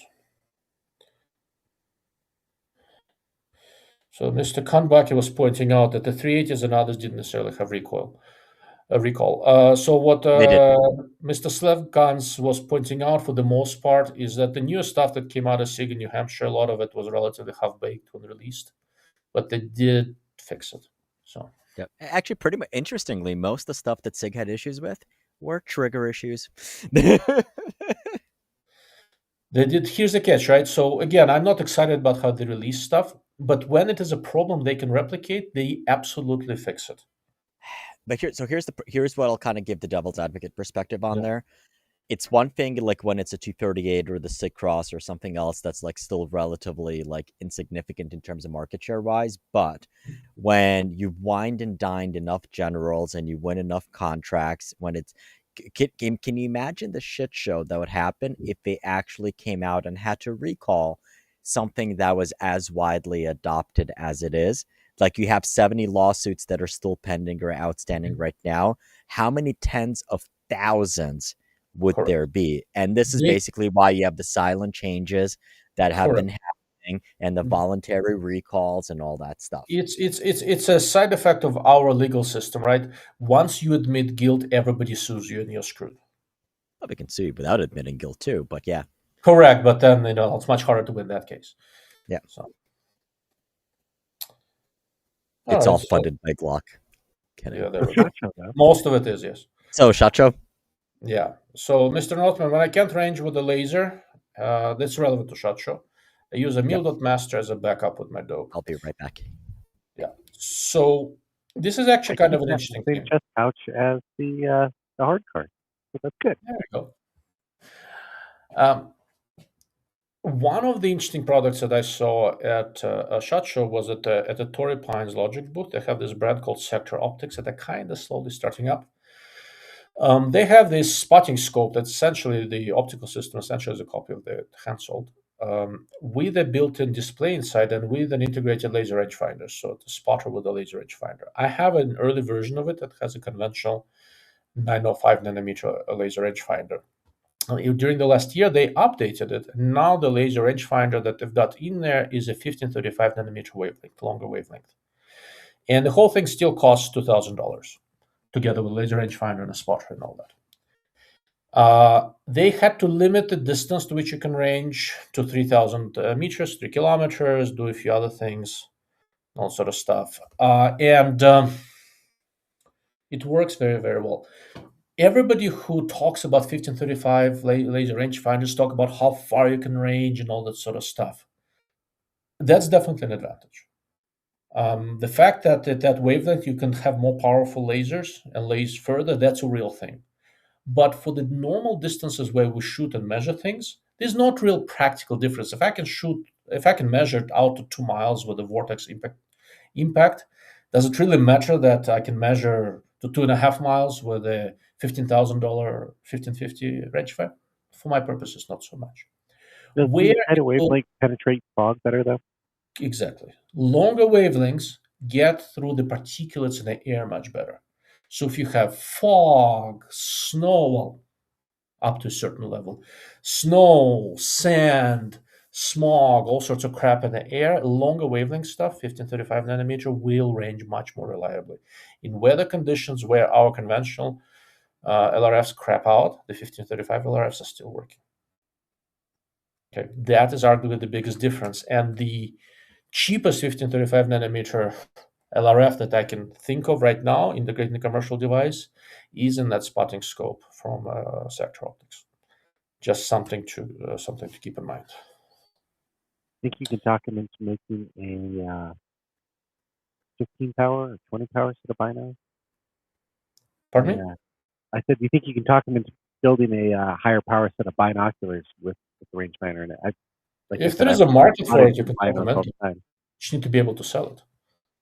So, but that's a front focal plane spotting scope with a ranging reticle and a rangefinder and display inside, and it has potential for really cool things. I can segue us into some more shotgun stuff, though. Yeah. Speaking of spotting scopes, and what about the image stabilized spotters that we saw this year? Saw a couple there. One from Sig, one from Kite Optics. It's a Belgian company, and one from Swarovski. And they actually looked very good, and they were very stable. They absolutely hand holdable at a good magnification. Optically, Swarovski was the best of them, but it's Swarovski, and it was very expensive and all that sort of stuff. And Swarovski did the weird thing. They've got two with a 56mm objective and a 65.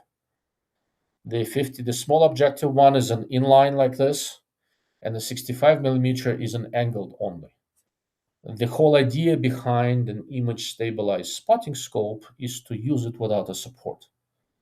And if you've ever tried to use an angled spotter without a tripod, it's an interesting exercise. If you do it when your head is pointing this way and the spotter is pointing that way, and you're trying to figure out what the hell's happening.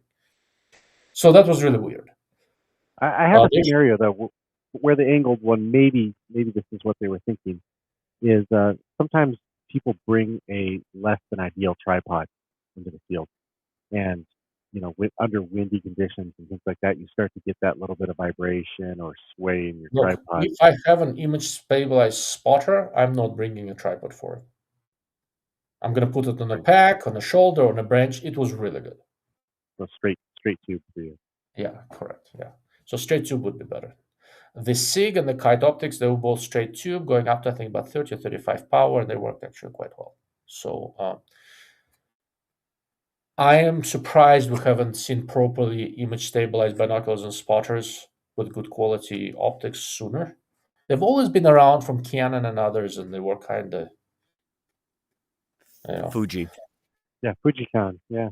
Yeah, Fuji is stabilized, and Canon. Fuji and Canon, I think they're made by the same company.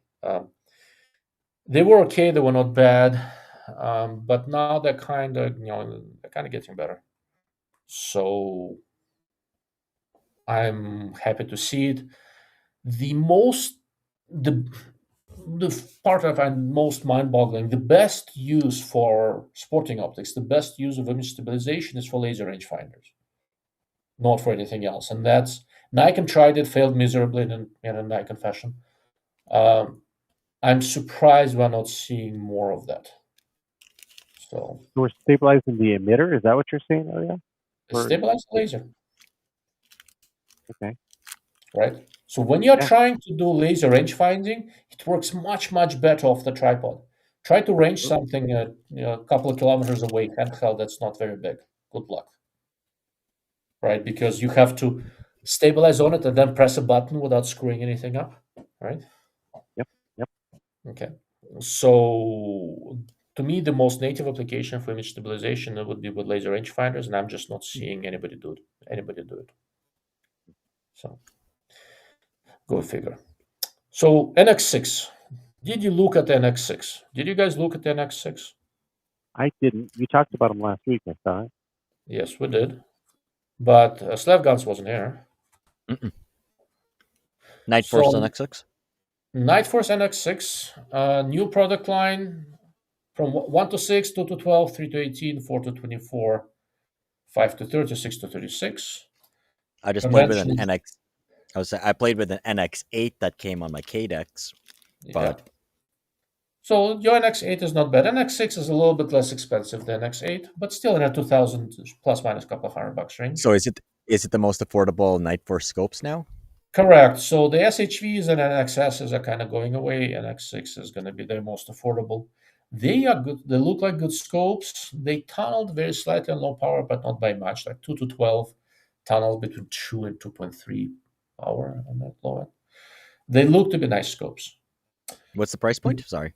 Around $2,000, starting a couple $100 less, ending a couple $100 more on the higher end model. On a high. So is it like loophole Mark IV competitors? The Mark IV, between Mark IV and Mark V. So we'll probably compete with both. And it's still Japanesium? It's Japanese light optics work scopes, right? Okay. So they're good scopes. They're not, these designs are nothing new. They have some new clever tricks in the turret. Seems like a nice turret. They will look pretty good optically. Reticles were reasonable in a Night Force way. Magnification done on a ring instead of the eyepiece, though, yeah? Pardon me? The magnification on a dedicated ring, not the whole eyepiece? I think it's on the ring. I don't think the eyepiece is rotating on those. I could be wrong, though, because I wasn't paying attention to it, but I think it's... yeah. It's Night Force. Yeah, it's so that's why he doesn't know. They have good marketing. No, actually, they didn't chase me out this time. And the guy I talked to, he actually knew who I was, and he was very nice, and I appreciate it. He knew who you were. Okay. He knew who I was. Uh, I heard somewhere attacker or nothing. Then. Pardon me? I said I heard somewhere attacker or nothing. I like Attacker 7 to 35 and 4 to 16. I do not like the NX8 very much. The 4 to 32 is okay. I don't like the other ones. The NX6 is kind of a new entity, and they will probably do pretty well. Mm-hmm. But they I'm are sure. all kind of landing in very competitive market segments. They'll do okay because they're good scopes generally, and they're Night Force. But the big question is, do they do anything that their competition doesn't? And I'm not so sure they do. I think these are just products to have something in that price range that's competent and good. Yeah. It That's says it. Night Force on the sides instead of It says Night Force on it, so I mean, like, whatever. Yeah. But I think, on the other hand, just simplifying as it has Night Force on its side, I think that's a little bit too simplistic. Because they are good scopes, they did put thought into it. They're not just me too. The turret is interesting.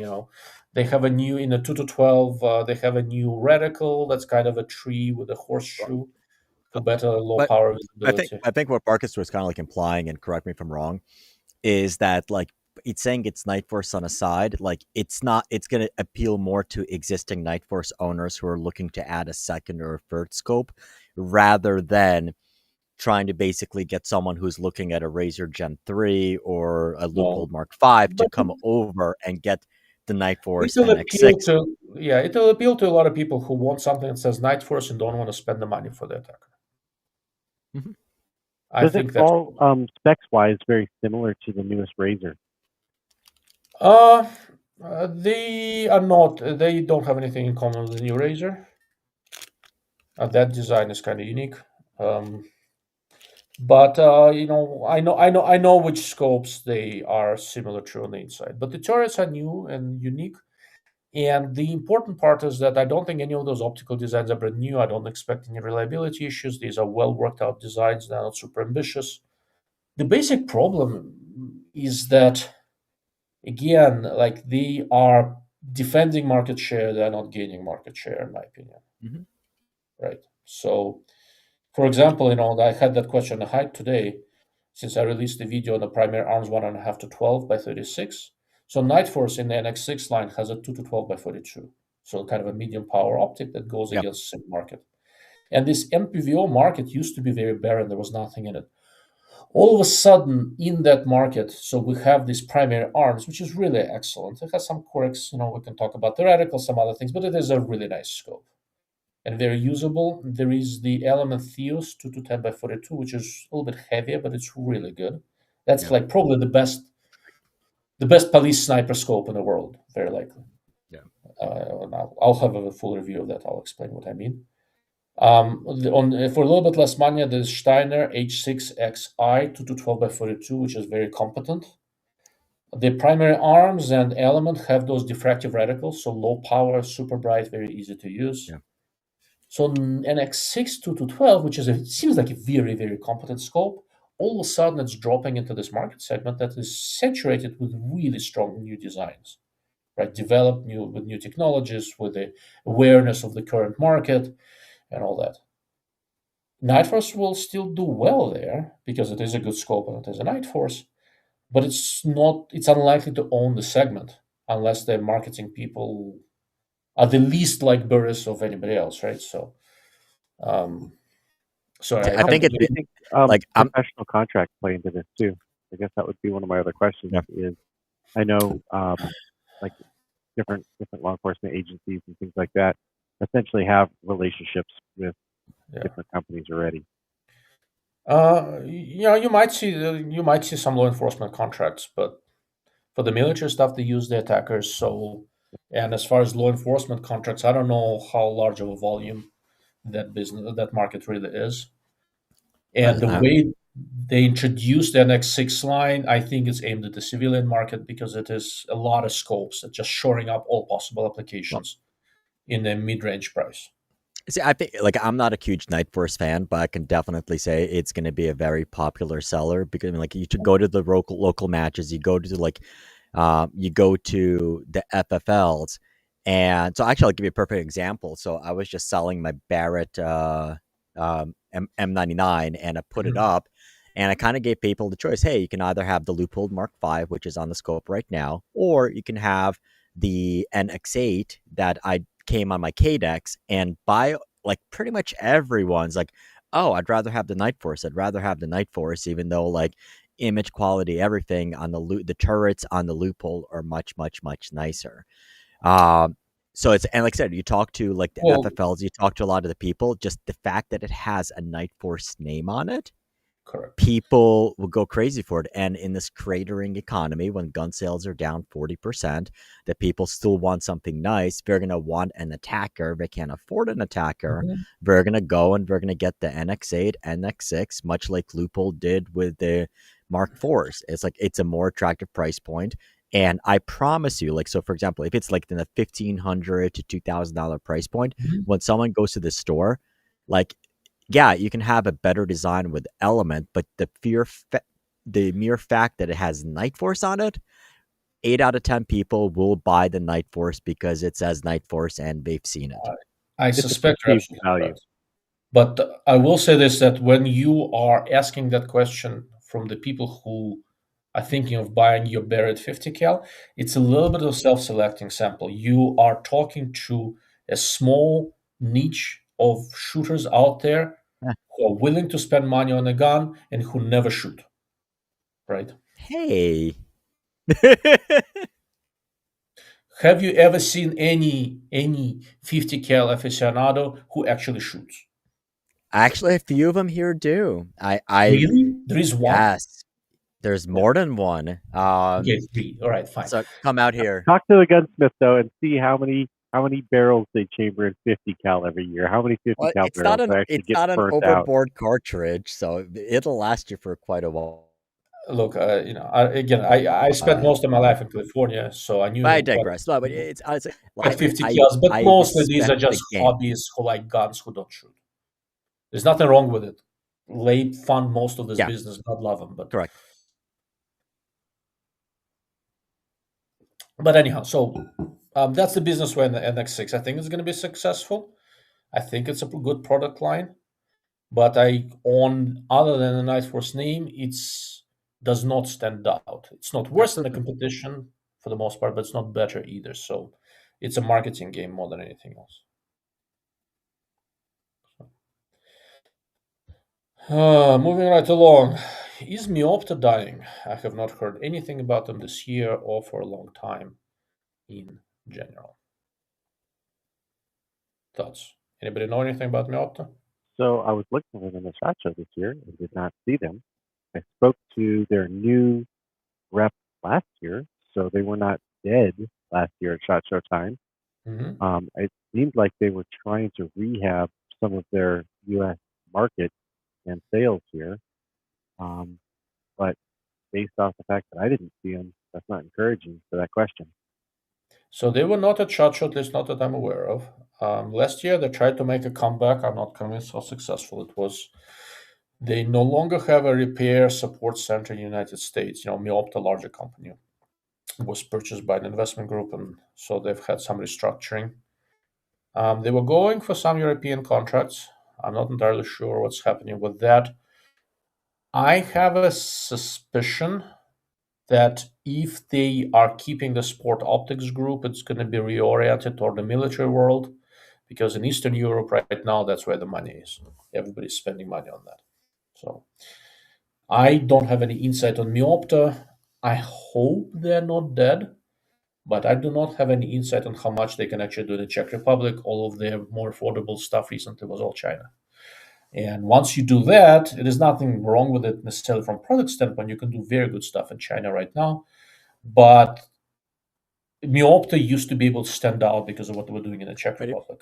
Yeah. So I don't know. And honestly, it's like if you can't support the product in the United States, it's like it's like well, why should I get this instead of a Vortex? Lifetime warranty. Yeah. No, it's a very good argument. Okay, so SHOT Show. Yeah, we're getting to SHOT Show. I just want to make sure. Last week I skipped over so many comments. I want to make sure we go through that and then we'll go back to we hit tons of shots and stuff while you were gone. We basically covered it while you were out. Yeah, exactly right. Yeah. Oh, So okay. Mr. Amazon Tringer is from UK, and he uses the Element LRF module Element 5-30 and works really well. Element makes very, very good products. They have not been super successful on the marketing side. I see some changes in the positive direction. Hopefully, we'll see more from them. They're good guys who do good things. So, and they do have a distributor in US, so you do have US-based support. And Mr. Wolford, not a precision nerd, but a tech nerd. Smart glasses with displays, like even G2. I can imagine someone using in a match. Yeah, I would not be surprised if we see it at some point. Hey, Meta, what's my wind hole? Magpul glasses. No. Wait, Vortex has glasses, so yeah, it's only a matter of time. No, he's talking about stuff like Meta glasses and stuff like that. But Meta doesn't have an internal display. Meta glasses they have a display that you can see.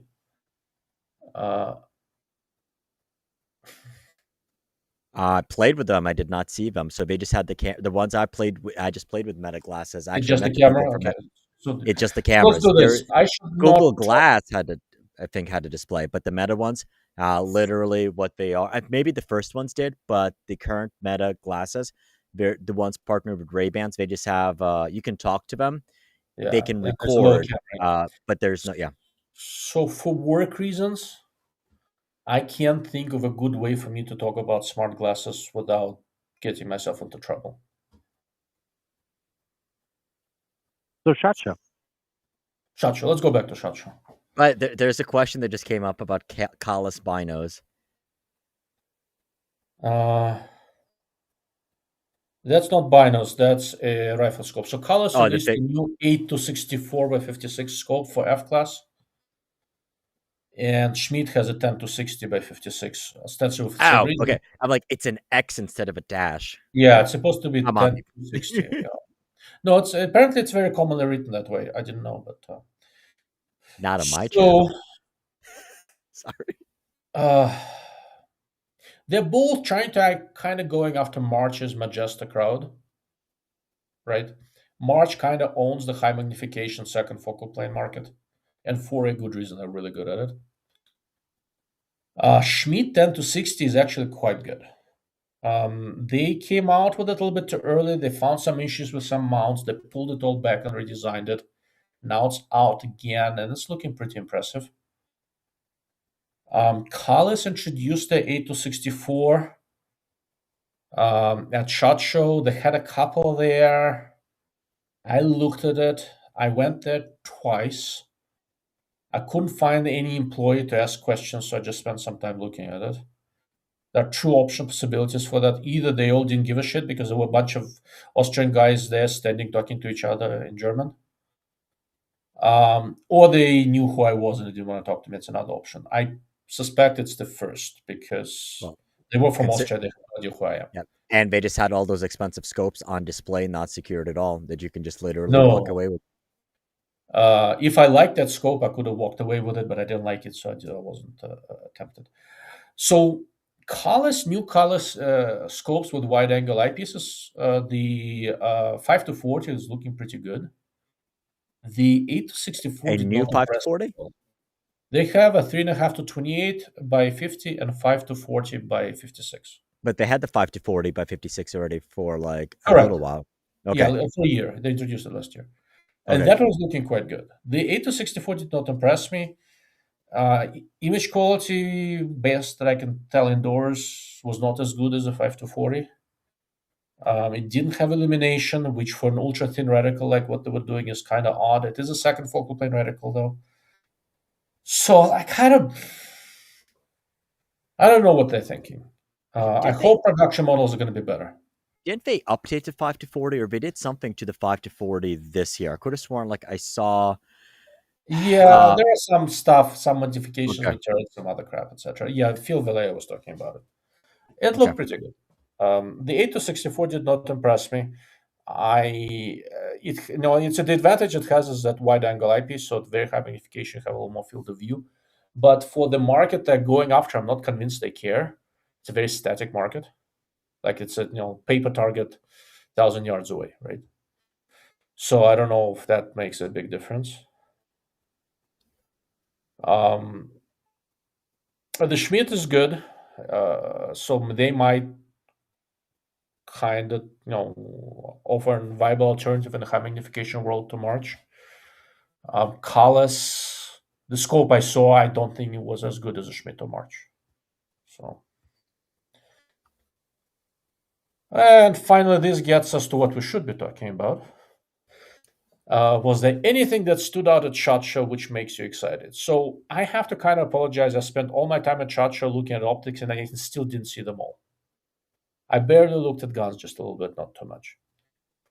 So I'm gonna take this off the screen so that Marcus is not fully blocked. So, what did you guys see at SHOT Show, if anything, that made you excited, overjoyed, made you think that you didn't waste your time by dragging yourself to Las Vegas? Let's start with Marcus. Oh, Ilya, it was fantastic to see you in the media room again this year. I mean, really, it made my day. No, I mean, seriously. Are you being facetious? No. This is in all honesty, I would say almost the past 2 or 3 years coming to SHOT Show, priority has been individuals over gadgets because, first of all, I know more individuals that I enjoy seeing, and second, I haven't seen anything that just seemed like it was going to change the way that I do business. It wasn't going to change the way that I play the game. There's incremental progressions. There's things that are cheaper than they were before. Palmetto State Armory is going to have their Remington 700 footprint action coming out. That should be maybe, yeah, good quality, reasonable price. All these things. But yeah, I think actually, if I'm going to buy anything that I thought SHOT Show personally with my own money, maybe Ruger's manufacturing the new Marlin lever gun still, and they've got a 10 mil out this year, and that was interesting to me. So yeah, I like lever guns. So, yeah, yeah, and 10 mil's cool. Yeah, I'll second some of what Marcus says. So in terms of new products, I know enough people in the industry where if they have something new, they tell me. So it's not that much. SHOT Show, those where all the friends I have all over the country, sometimes the world, I get to see them once a year at SHOT Show. It's one of the big reasons I go. But there were some new products here and there that were interesting. For example, on the rifle side, so as most of you know, I primarily shoot with the Fix by Q. Yeah, there are several reasons for that. One of the biggest is that there is no separate receiver and chassis. Right. I sighted in my Fix sometime last year. I retained, sighted in with a particular lot of Hornady ammo, and I retained some of that lot. And in hundreds of rounds, my zero hasn't shifted, my trajectory hasn't shifted. Since I went back to 6.5 Creed after a couple of fun experiments with 308, I've just been shooting that gun with that Hornady 147 grain match ammo, testing zero with that same lot. Nothing has shifted. One of the, there's always this big thing about rifle scopes, shifting zero, making small changes. I did a live stream on that with Scott Parks. The simple truth is that it's extremely uncommon for rifle scopes to cause small zero shifts. They're almost universally caused either by something screwy in the mounting system or something very slightly screwy in how the receiver is mated to the chassis or the stock. The rifle scopes usually, if they fail, it's usually a fairly catastrophic failure. They very quickly just go down. These how people come in, oh, my scope shifted zero, one of my this way, then one of my this one keeps on going back and forth. That's not the scope. Most likely. I mean, I cannot think of a mechanism for a well-engineered scope to do that. Doesn't mean it's impossible, but it means I really can't think of it. Right. So there may be some particular shitty scope that does it somewhere out there. But scopes basically either work or die. When they fall apart completely. Correct. So with the fix that I use, the receiver chassis, that's all one thing. There's nothing to mate to anything. Nothing ever shifts, right? I always wondered why we don't see more of that. And I knew about it before SHOT Show. It's the first time I saw it in person. Seekins had their Sig rifle. The Sig rifle. Yep. Yeah, which I was super impressed with. Super impressed with. Now, it's different from the fix in that it's a heavy precision rifle. They made it for some contract that mandated the rifle has to be 15 pounds, so they made it 15 pounds. A lighter version is coming. Pardon me? And stupid expensive versus Seekins. Yeah, it is stupid expensive and all sort of stuff. It's a super high-end gun, right?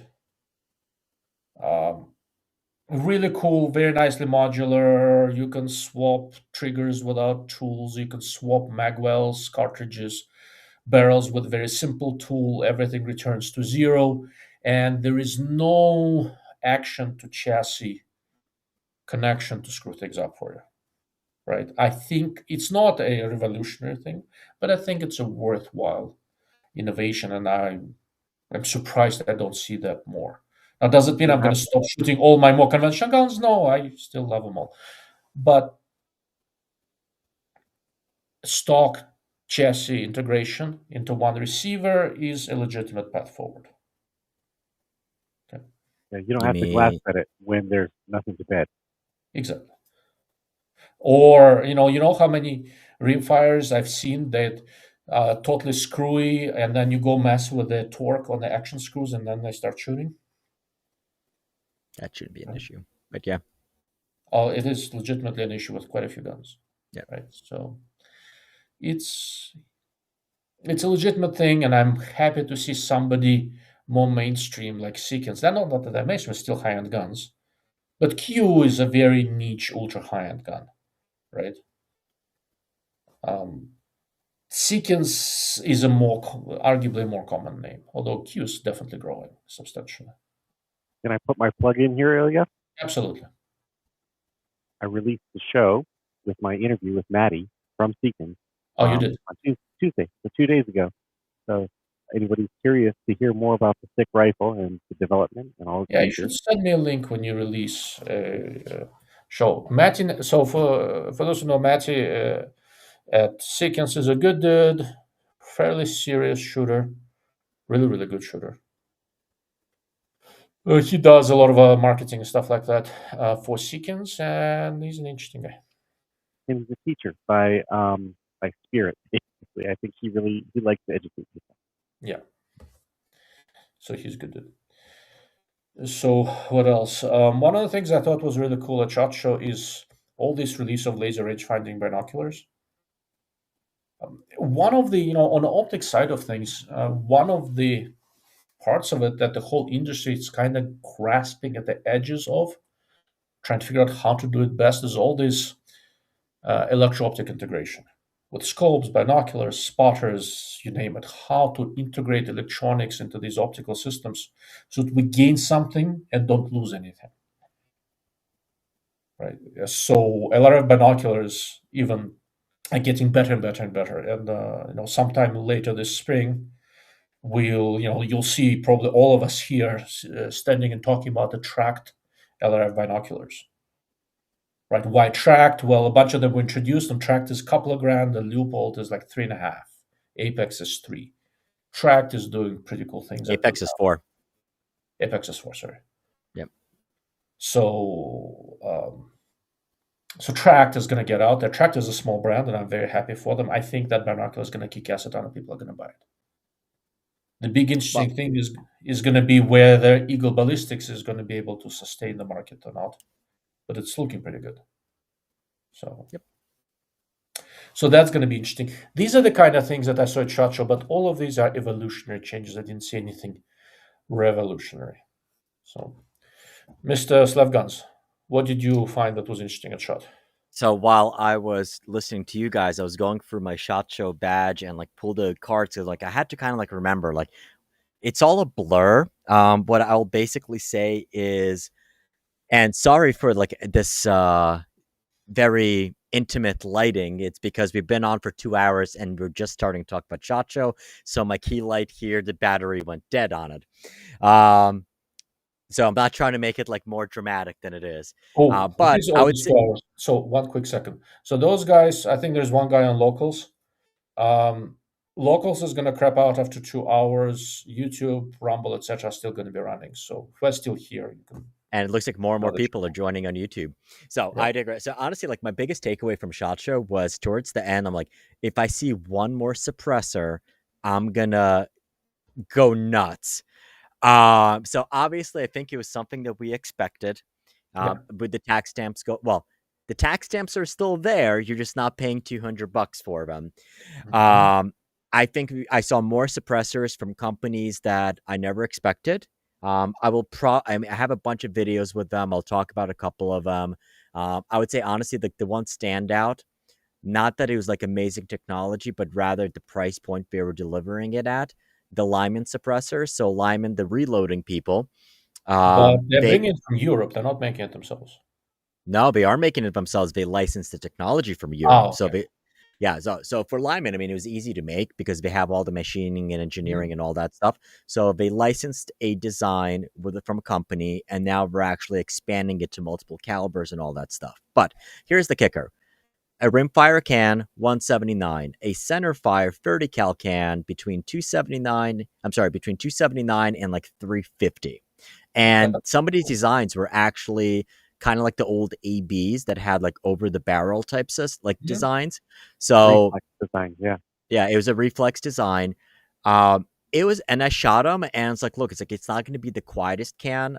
They were a little bit thicker, but the machining looked great on it. And for the price point, I think it's going to be really good, especially after I shot it next to a Lego constructor set by one company that was like 2,000. I'm sorry, I lied. It Yeah, I was like saw 18. that one. They It's want. cool. It's like yeah, you can Okay, have I'm sorry. They 2 million want. different combinations. They want, and so they give you basically this kit where you can pick your own combination of baffles. I guarantee somebody's gonna find a way to fuck this up. Yes. Okay, so just Um, say. Then we had like the carbon people. So somebody decided, hey, let's make a suppressor completely out of So carbon fiber. those are actually quite cool. My brother ordered two. They're stupid expensive, and honestly, like for like especially like 22 cans and stuff. Like okay, the tone is a little bit different. So they Um, gave him a good deal, and if he got two, he got two. They're coming soon, so I'll go play with them. yeah, like I said, and I shot like theirs on MP5. I shot it on a whole bunch of Mhm. different guns.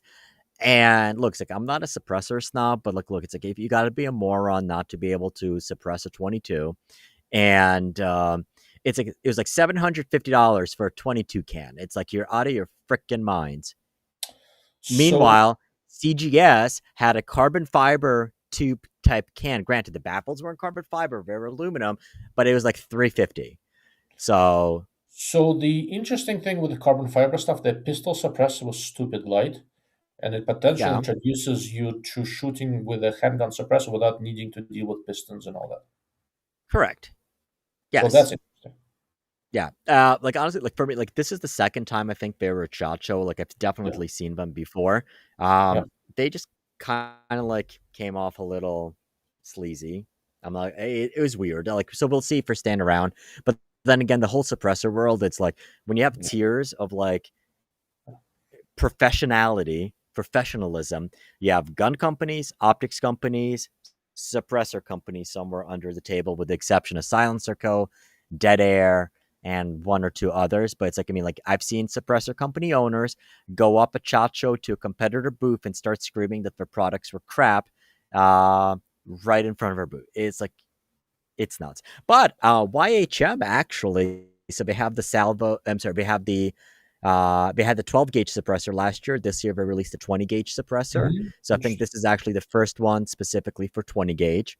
Mhm. And like I said, YHM, I own a number of their cans, really good values, stupid reliable, built well.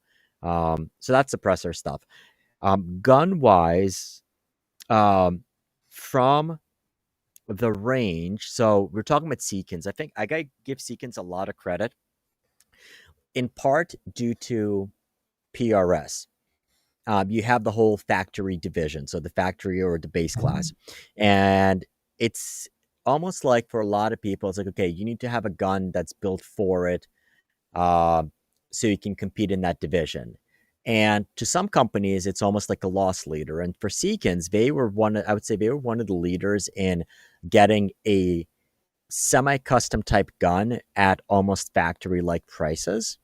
So like Seekins did a really, really good job with that this year. So if anyone does 22 stuff, L3I, they started out with the rimfire stuff, very, very popular on the CZs and all that. They launched their factory center fire guns, which look really, Who is really nice. L3I? I don't know that company. L3I. Just Google L3I 22 long rifle. Very popular. Or something like that. Yeah. L3I Solutions. Never heard of them. Yeah. But like I said, in the rimfire world, very popular for the Gucci custom 22 stuff. Super accurate. A number of my friends shoot them, but they're launching a now $3,000 production division gun with their own custom action. And it's like, it's not a factory gun. It's basically a custom gun. They're using it as a loss leader.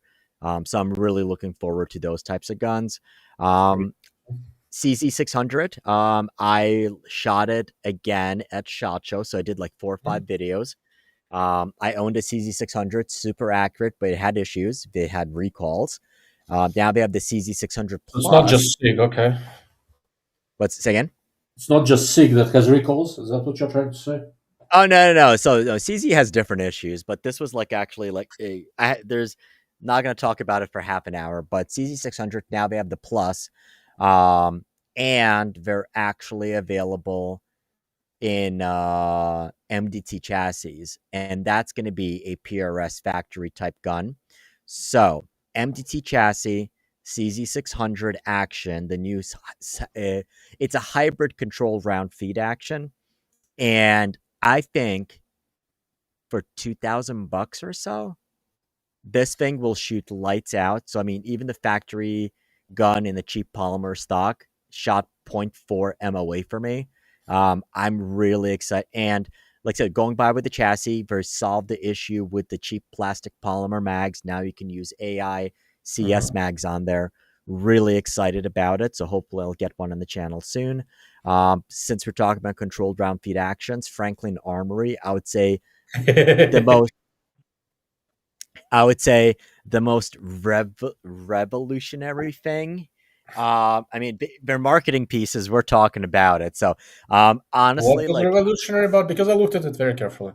Okay, so, for those that don't know, so Franklin made a big deal out of this rifle. They call it total round control. Somebody will have to correct me if I'm wrong, but I think I got the acronym correct.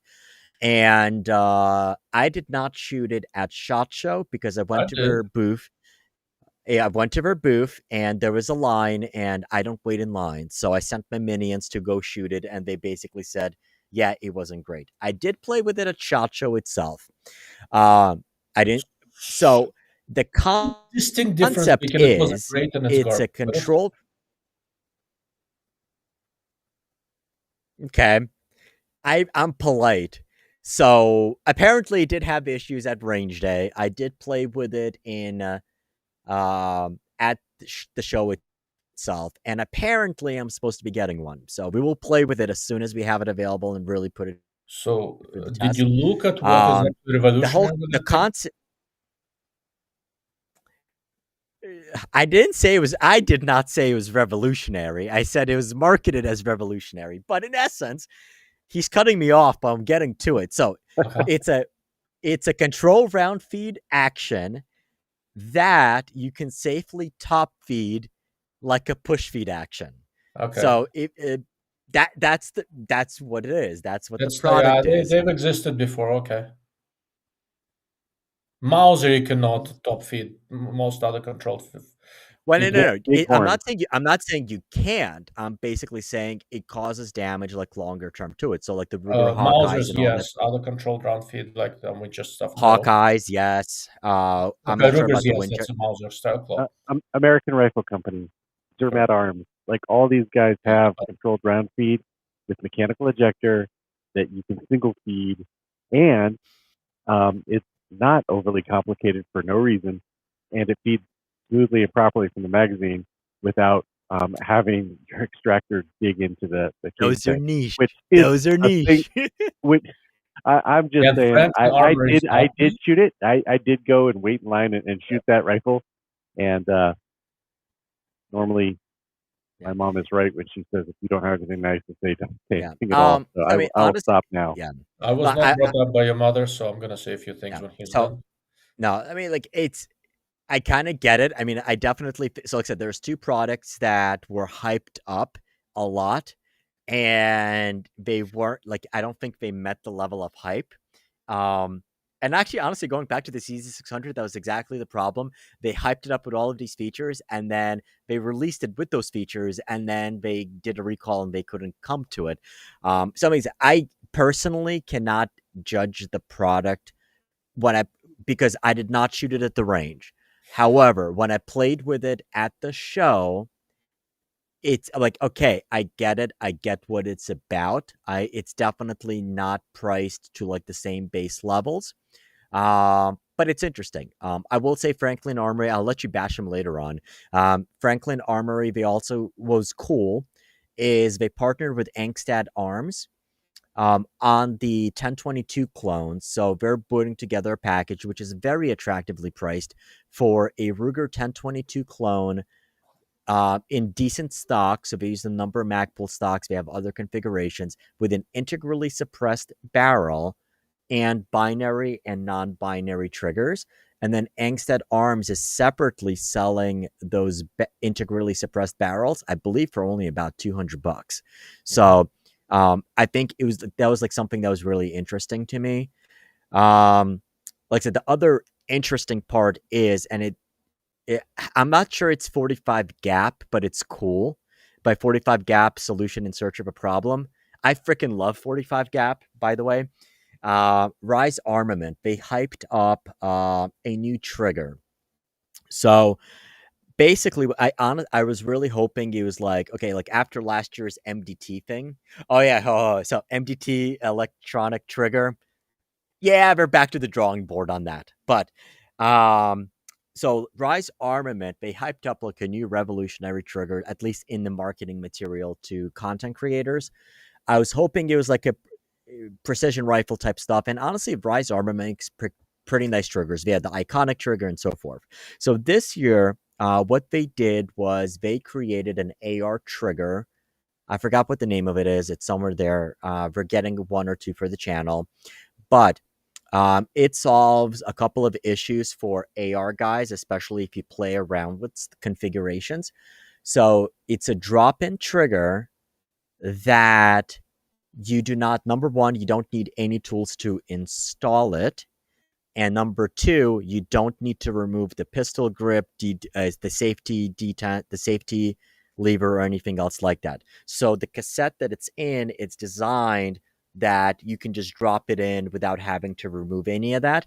And the really cool part is, and I think it's interesting that I'm not sure if it's patented or not, you no longer have to deal with the roll pins that hold the trigger in place because they had spring detent pins built into the trigger pack. So you hold them in, as you're dropping it in, and you align it, and then when they go into the holds, they snap out, and it holds the trigger in. So I know, like, kind of like, okay, we have like the captured, not the captured ones, but like you have like little cap screws that go on some of the triggers, and you can never find that 0.5 mil stupid little wrench, Allen key to get it out. Yeah, Allen key to get it out. So in this case, literally, and then to remove it, you just press in the detents while you take the trigger out. Now, the question is how many times you installing and removing the trigger. But from an installation standpoint, I think for a lot of newer shooters, I think it's a really cool idea, especially getting rid of the roll pins. And if they can apply that to their other triggers, would be super nice, like the iconic. And the trigger itself felt very nice. It's attractive price point. It's going to compete like with the Geissele SSAEs and all the other single stage type triggers. So like I said, they blew it like revolutionary. I think it's a little bit more evolutionary. but it's a really, like I said, I liked it, and I have a video on it soon. So you pop the trigger in without removing the safety and all that, right? Yep. Very interesting. It would be interesting to see what kind of engagement it has to the safety. Occasionally with triggers that you can put in and out without removing the safety, there are some issues with the engagement. Yeah. On the safety I have side. detailed pictures, and I'll I'm send very you a link curious. to the short. I think I already did the short. Okay. But like I said, so one of the guys that was with me was an armor. And like I said, he played with it. He was fairly impressed. Like I think he actually had one of those questions as well. Yeah. And I tried to figure out at some point not long ago how many ARs I've built over the years. It's well into 3 digits. yeah, no. So So like I said, I think it was a really really cool product. mhm. And then like I mean, like the interesting part was something like Continent. I know, okay, if you don't want to hear about Chinesium, so Vector Optics, which obviously doesn't make any of their own scopes, for a marketing brand. Yeah, I went to look at Vector. They actually had one very clever thing, but go ahead. And I bet you I know what it is, and it's probably on my way to me. But so like the Continental G2, they have the swappable turrets, the swappable turret caps. Did you see that or no? I saw that, but Hawk has tried to market that in the past. I was Okay. not impressed. And then they had the electronic scope level, the electronic level, which Yeah, is I really didn't care cool about for the that price either. point. There's something else they did that's very clever. Okay. CZ, YHM, PSA. We talked about Marcus talked about PSA. We had the 2K11. I think if they kind of come out, like they're basically saying soon, and then the Saber version of that 2K11, which is going to be like around like $2,200. It felt pretty decent, but again, honestly, the biggest issue with Palmetto State Armory is, and honestly, so biggest issue as a customer is they announce a bunch of stuff and it never comes out. And it's also the best benefit to me as a content creator because my videos on Palmetto State Armory MP5 and STG44 do exceptionally well every year right around the same time. So how about that MP5? Is it ever coming out? But I do believe that one of the guns that they previously talked about was potentially coming out. And that would be interesting. Diamondback, that suppressors, L3 design we talk about. The guys at Uinta Precision, freaking love them. You're going to see more and more with them. They did a muzzle loader, which is interesting. Last year, a really, really cool product. And if you want one, they are my latest client. Oh, really? So, We should yep. talk about. I've been interested about Uinta. So tomorrow we have an implementation call. Okay. Bushmaster. If you would, tell him I said hi over there. I have a good relationship with Jason or Rich? Richard. Both. Yep. Actually, I lived in Duchesne, where they're based for a while. Nice. So I know Richard there, and I know his aunt. So I think I've been with those guys for like 7 years. I always stop by and see them. Once again, like I said, right? That was the relationship that was 6 years in the making, trying to kick him over the edge, and it finally happened. And along the same lines, they finally, Rich was finally talked into doing a Arca style handguard, which is nice, month, right? Yep. And their triggers are actually pretty nice. So they have 2-stage and single-stage triggers that they include with their with their uppers and rifles that were very, very nice. Bushmaster, remember a couple of years ago they had the BA-30? Yep. So apparently that is very, very close, and it should be shipping soon. And they did apologize to me. Apparently I'm owed a BA-50. Winchester apparently makes optics. Yeah, I'm familiar with those. I gave one of those away a couple live streams ago. I have 3 more to give away. And once again, a crap ton of suppressors. Yeah. So all right, there was a lot there that I'm just itching to crap all over. I think probably just one, right? Yeah, honestly, I'm not gonna. All jokes aside, so I do want to talk about Franklin Armory a little bit because I they were so proud of that thing that I just want to make fun of them, which is not entirely fair. They had 2 prototypes at SHOT Show. I shot them both. Neither one of them. If you cycle the bolt fast, it doesn't work, and if you cycle the bolt slow, it doesn't work. If you find just the right speed, it kind of works. Okay. So like the Savage Impulse. So Impulse was really interesting because I did an article on Impulse. They sent me one. To date, it was probably in the top 3 of most accurate rifles I've ever shot in my life. I'm not talking about. I wrote an article for Guns and Ammo. on it. I begged them to let me buy it. They wanted it back. I think they only built one like that. But no, so the actions on the I remember the first couple of years on those impulses, the thing just wouldn't frickin' cycle. Yeah, the one I that was had the straight pull, right? The straight pull, yeah. Yeah. So it's a unique thing. Sorry, Ilya, but I also want to jump in just for a second. The impulse was a straight pull. They were trying to do something, a little bit more unique, a little bit. You mean copy blazer? Well, okay, but new for Savage, right? Whereas there are so many controlled round feed type actions on the market that you can single feed and not have problems with. I feel like to crowd into a space that's already there and not execute it properly is a really risky move. That's probably a fair point. So we can talk about straight pull in a moment, but let's talk about Franklin Armory. They just introduced it. There were 2 at the range day, and I'm making fun of them. It's entirely possible that all those quirks will be worked out by the time we get to production. My biggest thing is that I didn't see any real innovation. The only kind of new thing was that the way they did the ejector is that during the first part of the cycle, it pulls the round out as if it is controlled feed. Yep. And then at a later point, the spring-loaded ejector actuates and flings the case out. That part is sort of new. I just don't know what problem they're going to solve, because one of the things I like the most about controlled round feed action is the fixed ejector, so that the mechanical ejector, it doesn't ever have any problem. Right. So I don't know. They just, even then I was kind of okay, people are trying to do something. They told me how much these things cost, and the steel barrel was $3,200 and carbon fiber barrel was $3,800. That's for the complete guns. Complete guns, yes. Yeah. So the actions themselves, we're also selling the actions and the barreled actions, which are in line with pretty much anything else you're going to get. And honestly, I think,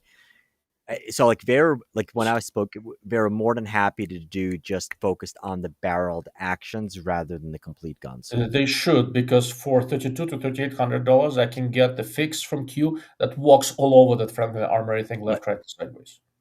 So Fix had the Mega Fix and the Super Duper Mega Fix coming out and all that stuff. Just the Mega Fix. I've seen prototypes of it for like 4 years already.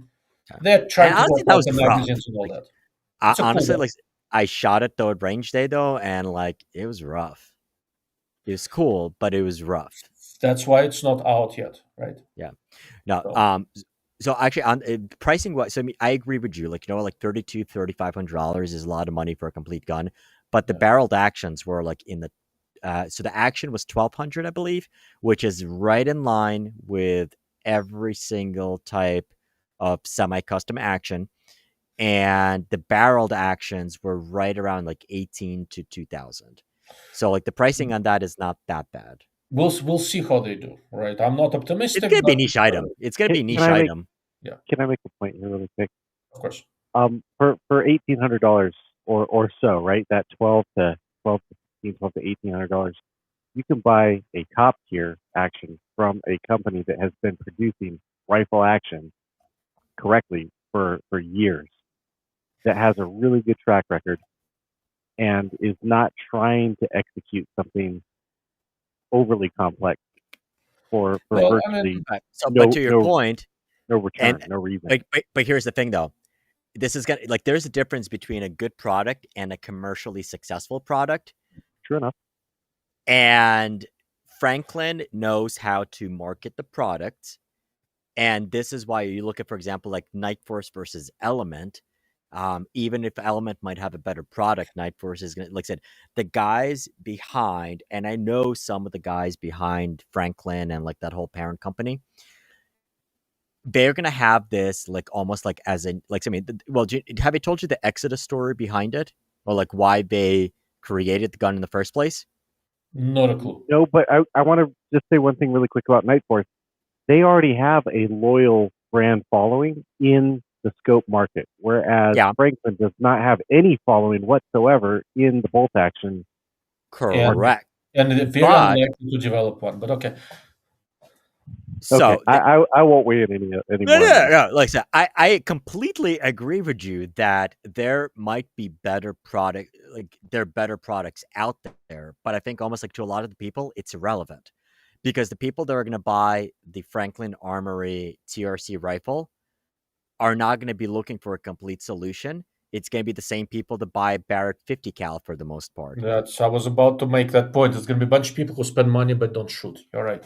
Correct. I mean, it's going to be some, like it's almost kind of like, okay, like the Savage Impulses, it's going to be a novelty item that a lot of rich guys are going to say, hey, look, check this out, and that's it. I mean, but for example, okay, like American Rifle Company, yeah, you can get a really banging like custom action, but there's a reason why those companies, 99.9% of the gun owners have never heard of. Probably it doesn't, or like L3I and all that stuff. Marketing is important. I'm right there with you. Marketing is very important. So what about the Steyr monoblock? That didn't come out this year, but as long as we're talking about just random stuff, I would buy the Steyr monoblock just as something that is different than everything else. You know, when the barrel is incorporated as part of the action, that's cool. I didn't think they had it at SHOT Show, but I shot the new Steyr pistol replacement for tactical Timmy stuff. No, I didn't shoot for pistol. Oh, okay. The AUG? No, not the AUG. So they had the new Scout with the integrated bipod and stuff. They had the Gen 2 of that. Yeah, that was very active for a while. And I think it's like the updated SSG whatever in 338 Lapua. Like that was pretty dope. Like the new one of that was really, really nice. Actually, Integrix. UTG Integrix. Yep. Yeah. We can talk about that. I didn't get to that. So they had the new. Again, it seems like I don't know like whether it released them or not or whatnot, and they change their minds like all the time. So the 4.5 to 27, we did shoot that. Honestly, you know what I was impressed with? Okay, if we're going to talk about something impressed with, I was impressed with the Remington 700. So finally, for the first time, Integrix had their scope on an AI, and they had a scope on the Remington 700 Alpha 1 or whatever that gun is. And I shot it out at 1,000 yards, and like I'm right on it, and like it was actually pretty decent. And I say that surprisingly because every new Remington product, I go to the store, it would not pass a go, no go gauge. So the fact that then again, it's blueprinted and it's all Gucci'd out, but I was like pleasantly surprised that something with a Remington name made in the past 15 years can actually be decent. But the scopes were actually, the Integrix scopes were pretty cool. I think I played with a prototype of it for new 6036, which was interesting. My only question for you guys is so like I know the very first prototypes they came out with, and like they're always targeting, let's say, that $2,000 price point and up. Like they were Japanese, I believe, and now we're all Japanese. I could have sworn like I saw one that was Japanese, or somebody told me it was Japanese from the company, but now it's Taiwanese. Oh, it's Taiwanese. Yep. And it's like for the price point, I mean, we can talk about semantics, but it's like under the one China policy, it's Chinesium. Taiwan is a very different beast. Correct. They developed a different OEM that I can't quite figure out if they own it or not. They might. For now, they only make the scopes for Leapers under the Integrix brand, and for Meprolite, it's the same scopes. Is it going to be better than something else at a comparable price? That was my only question. They're actually quite good. So they sent me one of the engineering 318x44s. I spent a lot of time with it. I was quite impressed with it. Okay. Turret design is kind of unique and very clever. Optical system is very mature. IP is mature. Whoever designed it, they knew what they were doing. There was some quirks, etc. They had some screwed up some machining in the turret, so it was off. It was repeatable, but it was off. I'll look at several when they're almost ready for prime time. They're kind of taking their time. Integrix is almost like a different brand for them, and they're trying to do it the right way. But they are quite impressive for the money. But didn't they? So I mean, honestly, like I played with it. I'm like, so for example, the 4.5 to 27, just even comparing that to the Athlon Aries and all that stuff for like half the price. Like I don't see it, and especially like the reticle designs and stuff were and like I mean, so if you had a 6036, and I just like, I would have a hard time justifying that price point for what it is. Like even for example, like like the 5-20, like the 4.5-27 that they had on display, which apparently was the production with the production units, comparing that to, let's say, a Telson Target Master 5-25. Like, obviously I don't have them side by side, but having at the range day when you're shooting this gun one after another, like it was not one of the better image quality and then feel and everything. So I have not looked at the 4.5-27 carefully, so I can't Okay. speak to that. But I had the 3-18 here for a while, and I spent a lot of time with it. It was quite impressive. Yeah. We'll see what the production one looks like. When I quickly perused them at SHOT Show, the two models that I thought were the strongest of the line were their high power scope, the 4.5 fixed power is very nice. Okay. Not my cup of tea. No, it's specific for high power, not a high power shooter, but it was well designed. The 3-18 by 44 and a 6-36 by 56 to me look better than the others. Their plan is to build a clean room and eventually move the production to the US. For now, they're all made in Taiwan. Okay. Interesting. They, for a new team doing new things, the designs were impressively mature from an optical standpoint. And it's not something I see very often. So are they looking at Michigan then for their clean room? Correct. They're building shit in Michigan. Yeah. So whether they succeed or not and how it's all going to go, nobody knows, right? And of course, we're still going to say it's still leapers.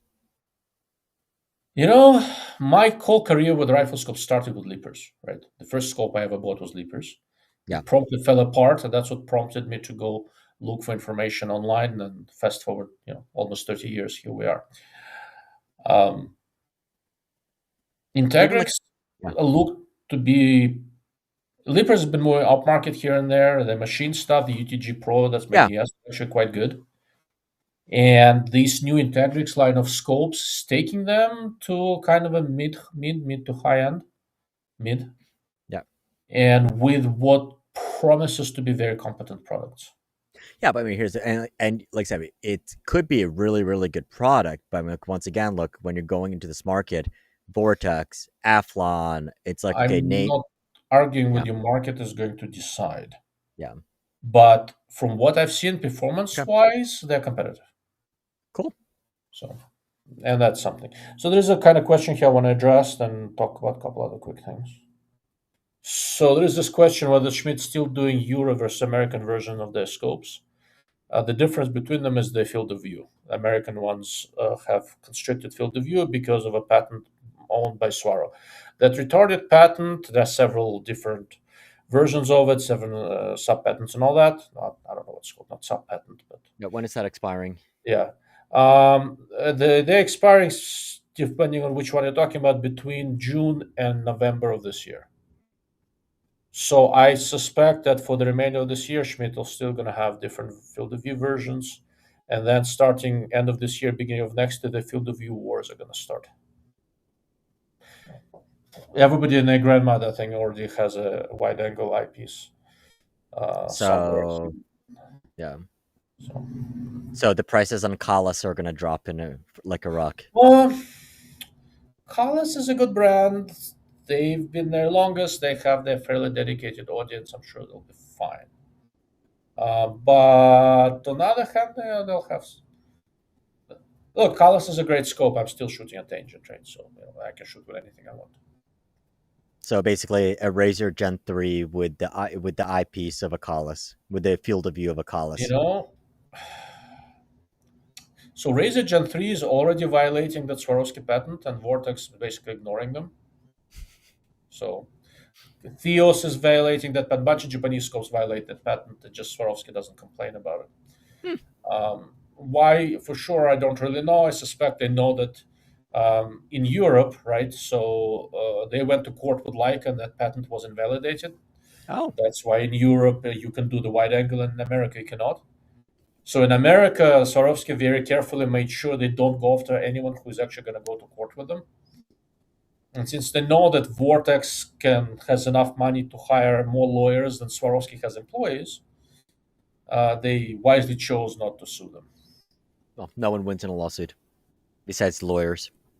I don't know. I was an expert witness in a couple of them. I thought they were great.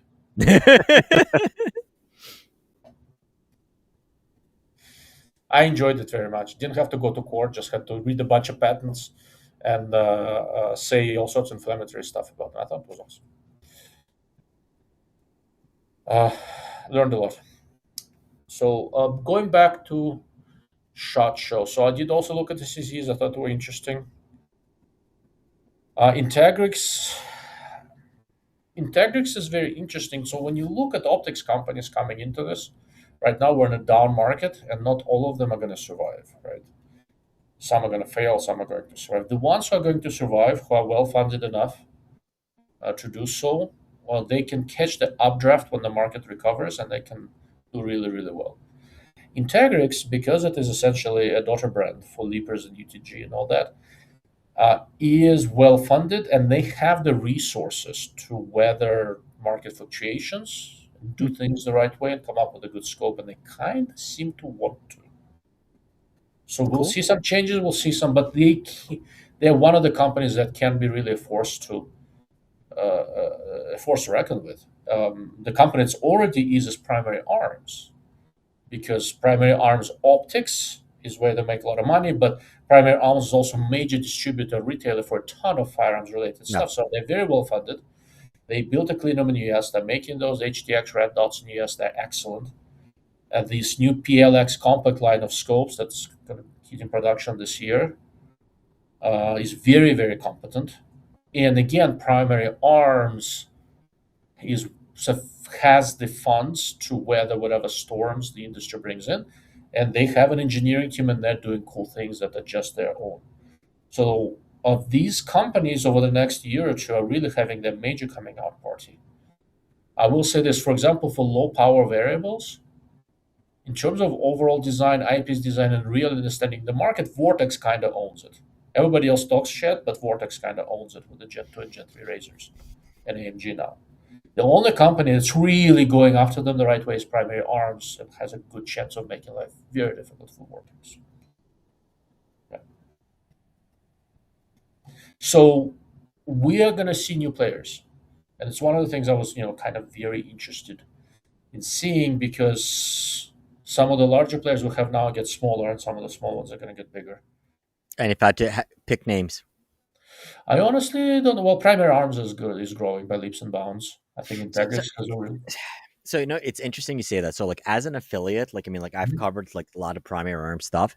Yeah. I don't see it in the data yet. It could be, maybe it's red dots possibly. But in the scope market, I've still yet to see. I've still yet to see another primary arms scope in the wild besides my own. So I see them in the wild. I see Telson in the wild all of a sudden. Not too many, but I see them. I'm kind of happy to see that. So they're making some progress. I see Tracts in the wild. There are all these names that are kind of getting out there that have a chance of getting bigger, and I'm really curious to see how they're all going to pan out. So. Arkin and D&T, now that it's the same parent company. Yeah, we talked about that. So Arkin and so the mics who were Arkin are no longer Arkin. They're just outlier barrels and all that. So D&T is OEM. They pulled Arkin back. So Arkin is going to be day optics. D&T is going to be electronic optics. Okay. Thermal. Have you been following Outlier, Julia? Yeah, I looked at it quite carefully. I'm actually kind of curious. They have this outlier backdraft technology is interesting. And in theory, it can work if they balance it out correctly.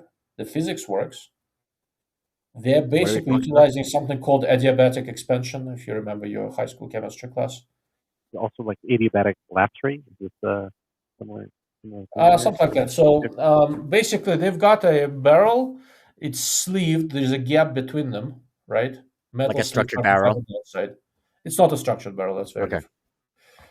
And when the backdraft suppressor pops in there, all this whole gap in the barrel becomes the expansion chamber. Got it. Okay. Yeah. So because the expanding gases move very, very rapidly, the process is essentially adiabatic. Adiabatic means that there is no real energy exchange with the outside world. It's kind of an enclosed ecosystem.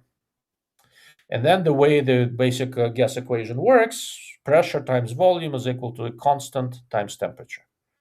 all of a sudden, expanding gases have a lot of volume to expand into, pressure drops, temperature drops to maintain equilibrium because it's a very rapid process. So it has a really solid chance of A, be relatively quiet with a very small suppressor, and B, for the suppressor to stay fairly cool because the cooling of the expanding gases is going to be very rapid. Whether they can do all of that while retaining accuracy is an open question. But if everything is balanced, they probably should. I talked to one of the guys from Outlier. I'm very curious to see. I gave him my card. He said he wanted to have me evaluate one and offer my opinion. I'm very curious.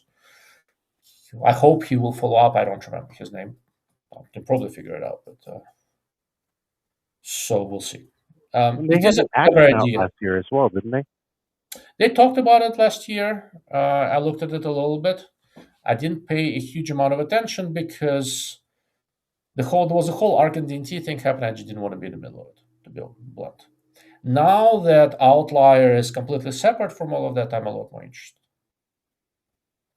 Right. Then it's whether it'll work or not is an open question, but it is a clever thing they're trying to do, and I'm kind of always looking for clever things. There is no shortage in the market of conventionally made barrels that are nice and accurate heavy barrels, right? Like it's I can probably go on the record and say that I think that large diameter steel barrel by Proof Research is probably on average the best barrel in the market right now. This is the most consistent. But all the Bart lines and a few others are all in the same general league, right? It's not hard to make a carefully made bull barrel made of a large hunk of steel accurate.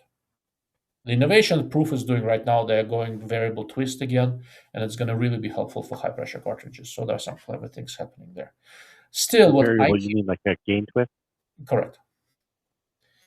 Still, what I care about the most is not so much how accurate you can make a big bull barrel, but how consistent, how accurate can you make a carbon fiber barrel or some sort of a composite barrel or a structured barrel, or this backdraft thing that Outlier is doing.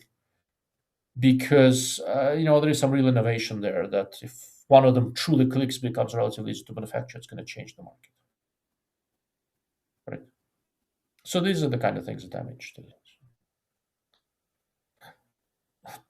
in. What else? Palmetto had that bolt action they're trying to do, like $600 action, something like that. Yeah, they had it last year. Yeah, I looked at it this year. I ignored them last year. Looked okay. We'll see if they actually bring it. It actually looked okay. Looked better than Franklin. So that's cold.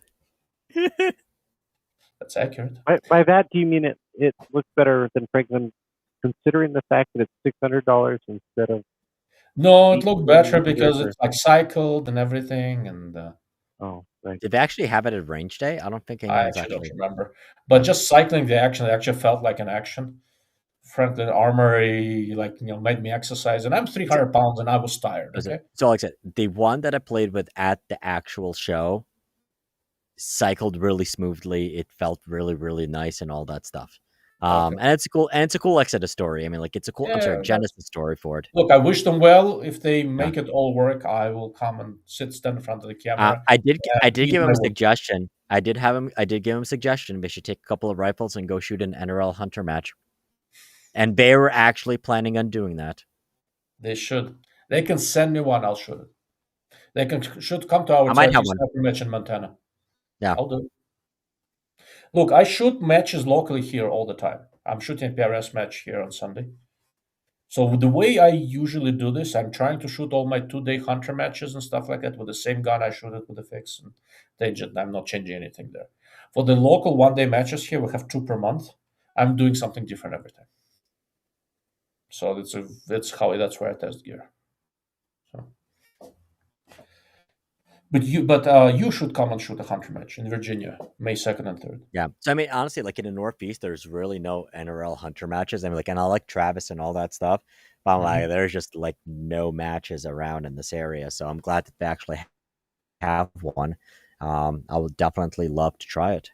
I'll send you a link to that match. If registration is already open, so as of earlier today, it was still open, but they do fill up, so you have to keep that in mind. I will just contact them and be like, "Don't you know who I am?" I don't know. I don't do that. I go and pay for my match. I do too, but I'm like, if you need a spot, they can usually fill you in and be like, yeah. Then again, I mean, some of the matches here do sell out really, really, really quickly. I think actually I'm going to be coming up from the Palmetto State Armory, the Gathering at that point, so that would be actually pretty easy. And I The have a friend of mine. gathering is just before that actually. Actually, no, Yeah, the gathering is March. is it? I thought it was April. Could be Maybe it's March. April. Well, I have an interesting plug for you guys while you're checking dates. Go for it. March 26th. Yeah. Yeah. This year is the 50th anniversary for Gunsight.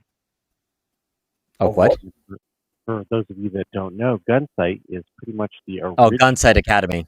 civilian firearms training center here in Chino, Arizona, or Paulden, Arizona. And this is their 50th anniversary. So, And they were doing yearly Yep. hunter matches, and then Marcus Oh. moved into the neighborhood, and they said, "That's it, they're done." Don't want to talk about it yet, but I did go out there and I talked with Chris, who is their new marketing and media guy, and he's going to be doing a lot more to get Gunsight kind of back on the radar and have people understand the legacy that is Gunsight. So I was happy to hear that today. If one of Yeah, the you're things right. Because that I remember even 15 years ago when I started my gun forum, everyone knew about Gunsight, and honestly, I haven't heard about them.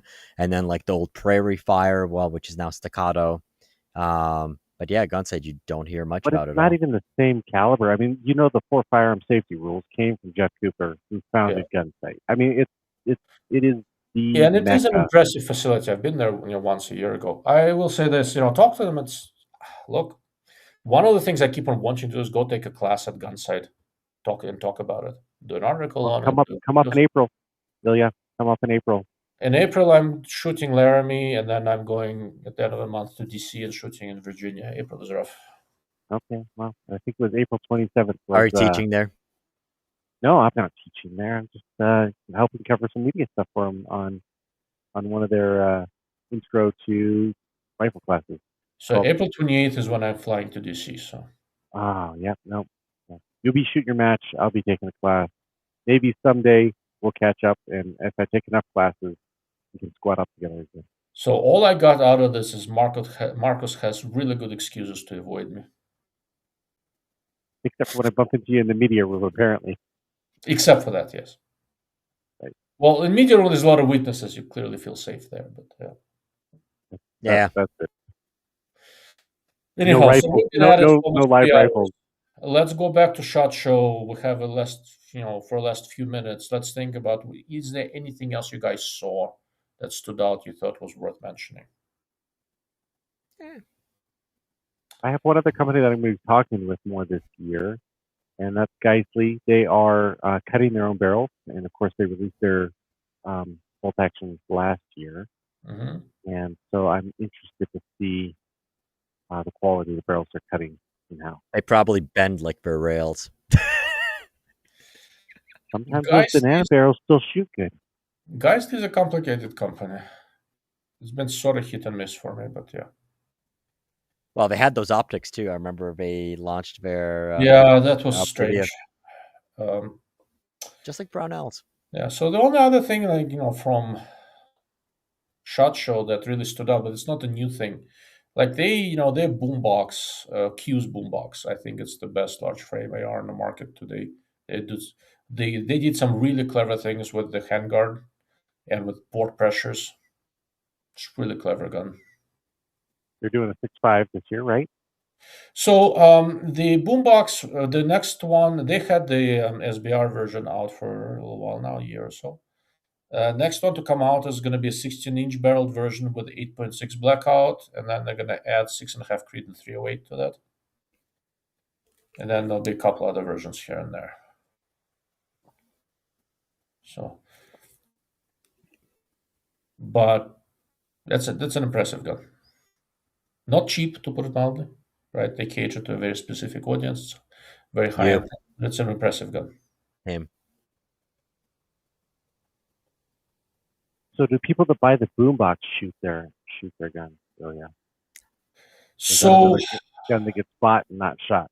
The relatively few people I know with boom boxes do shoot quite a lot. They've also supplied quite a few to different government. It was developed for specific government needs. There's certain things about it that came from some required. There are several small contracts they're going for, and they're doing quite well there.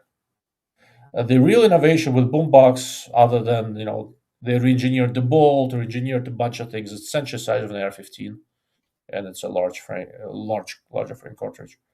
The most interesting thing, arguably, other than the re-engineered bolt, is how they do the handguard. It's by far the stiffest handguard in the market. So whether you're loading it with a bipod or whether you're putting an aiming laser on it, there is nothing quite like it. Because almost everything else shifts. So there's a guy who did, I've been talking about for a couple of years, everybody ignored me. There's a guy on YouTube did a video a few months ago, maybe 2 months, 3 months. A nice video where he basically loading up the bipod, seeing up to a milliradian of shift on ARs. On the guy sleeves, etc. Sequence was a little better, but still had something, etc. On the boombox, best I can tell, I played with it a little bit. I'm gonna get the 16-inch one that I want to spend more time with. I saw zilch, nothing shifts. So it's a very clever You way. look at the spur version of their handguard and upper. What? Spur, Hawkins Spur. They have a design where the rail, it's almost like a monolithic type stuff. I mean, like it's much more beefed up where the barrel goes in, and I haven't seen that one. I generally avoid spur products like the plague, so it's hard for me to say. I was about to mention that. That's why he didn't say that, but yeah. And actually, somebody in my group were talking about specifically about that issue with the point of impact shift, depending on how you loaded. But we were coming from it. I mean, as competitive shooters, we seldom shoot off of a bipod. We're mostly shooting off of different type of bags, and even like loading the gun on top of a bag with the rail going this way, there's a point of impact shift. So I have not seen that as much the way I shoot ARs. I shoot ARs a lot. I do see it quite a bit with bipods. But the business with aiming lasers on the handguard going all over the place is different than just transferring the stress, to the barrel nut. And Q seems to have solved both. What's interesting, even monolithic receivers like that, what's it called? Mega, the Zev one had. Yeah, back in the day. Not Mega. There is one, it's quick change barrel monolithic upper receiver. It'll come to me. LMT. Yeah, even LMT exhibited a good amount of shift. Right, partly because of how the barrel attaches to handguard and all that sort of stuff, to the action and all that sort of stuff. So that's an interesting problem to solve. We'll see. But I like the boombox, but it's not new. It's just more mature. The new Glock wasn't anything interesting. The new Steyr handgun was I like the new Glock. Oh my god. Yeah. So Glock Gen 6. I think it was like, I'm not a Glock fanboy, but like I thought the Glock Gen 6 was nice. Oh, we're talking about handguns. Steyr handgun. Oh yeah, that's Steyr handgun. That's the Slovenian gun that they're bringing. Yeah, now you're circling back around to that, huh? No, I couldn't. Like, there in that long range where Steyr was there is another rifle company that had an AR pistol like Jigma shit. But I completely forgot that Steyr bought out RX, and now they make RX Steyr. I shot him pretty well. I thought it was pretty decent. It reminded me a lot. I guess they didn't like the fact that I said it looks like a Sphinx, and it felt like a Sphinx, which was the Swiss company. Correct. Yeah, Swiss company. But basically, it's a beefed up, Gucci'd up CZ75 modular Jigma shit. So the thing with Glock, so I'm generally a Glock shooter. I carry a Glock. I learned to shoot with a Glock. I have hundreds of thousands of rounds for different Glock. And this woman who now is in charge of Glock, every time she opens her mouth, I want to go buy a Sig. So, are you talking about Mr. Gaston's young wife? Well, Gaston is now gone. And the young wife who hates the gun market and wants to save the world by saving the whales and going vegetarian, that one, right? Why do you have to do this, Amelia? I hadn't heard this nonsense. And yeah, she's like the Glock will just feel different in my hand for some reason. Well, Gaston was like almost like it's not about anti-gun, it's about anti-civilian stuff. And honestly, what I was most amazed with is there are people lining up to take photos with her. I was just like Yeah. dumbfounded. So I don't begrudge her the right to believe whatever the hell she wants to believe. I couldn't care less. Right. Hey, maybe But she'll if be a gun she's person. stupid enough Give me a gun to buddy. come to America and go public with this, she deserves what she gets. So, like, I'm probably done with Glocks Yeah, for a while. poor I'm business sorry. person. I'm sorry. People line up to take pictures with Taron Butler, and he's a I've heard that from you until you mentioned. I had no idea who he was. So Taron Tactical Innovations. no. You John mentioned Wig. him a couple of years ago. Now I know who he is, but I had no clue. So Yeah, Oh, how about the but Koa being on lots of other slides, guys? the what? The Koa. the Koa. So you remember the optic from Aimpoint. Aimpoint last year that was Glock exclusive? That's no longer Glock exclusive. Yeah, correct. I went A to the lot of, Smith Invest event where they did this. Good. and I like that red dot for the price, especially. It's a nice red dot. It's a nice cut. The mounting system. It's Yep. nice and secure the way it's cut into the slide. Yeah.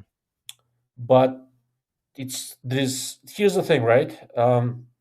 It's a red dot. It's just an expensive red dot. If I'm gonna pay that much money for a red dot, I'm much more likely to buy HTX1 for primary arms. At least it's made in US. And it's a nice red dot. But actually, so is it US with US components?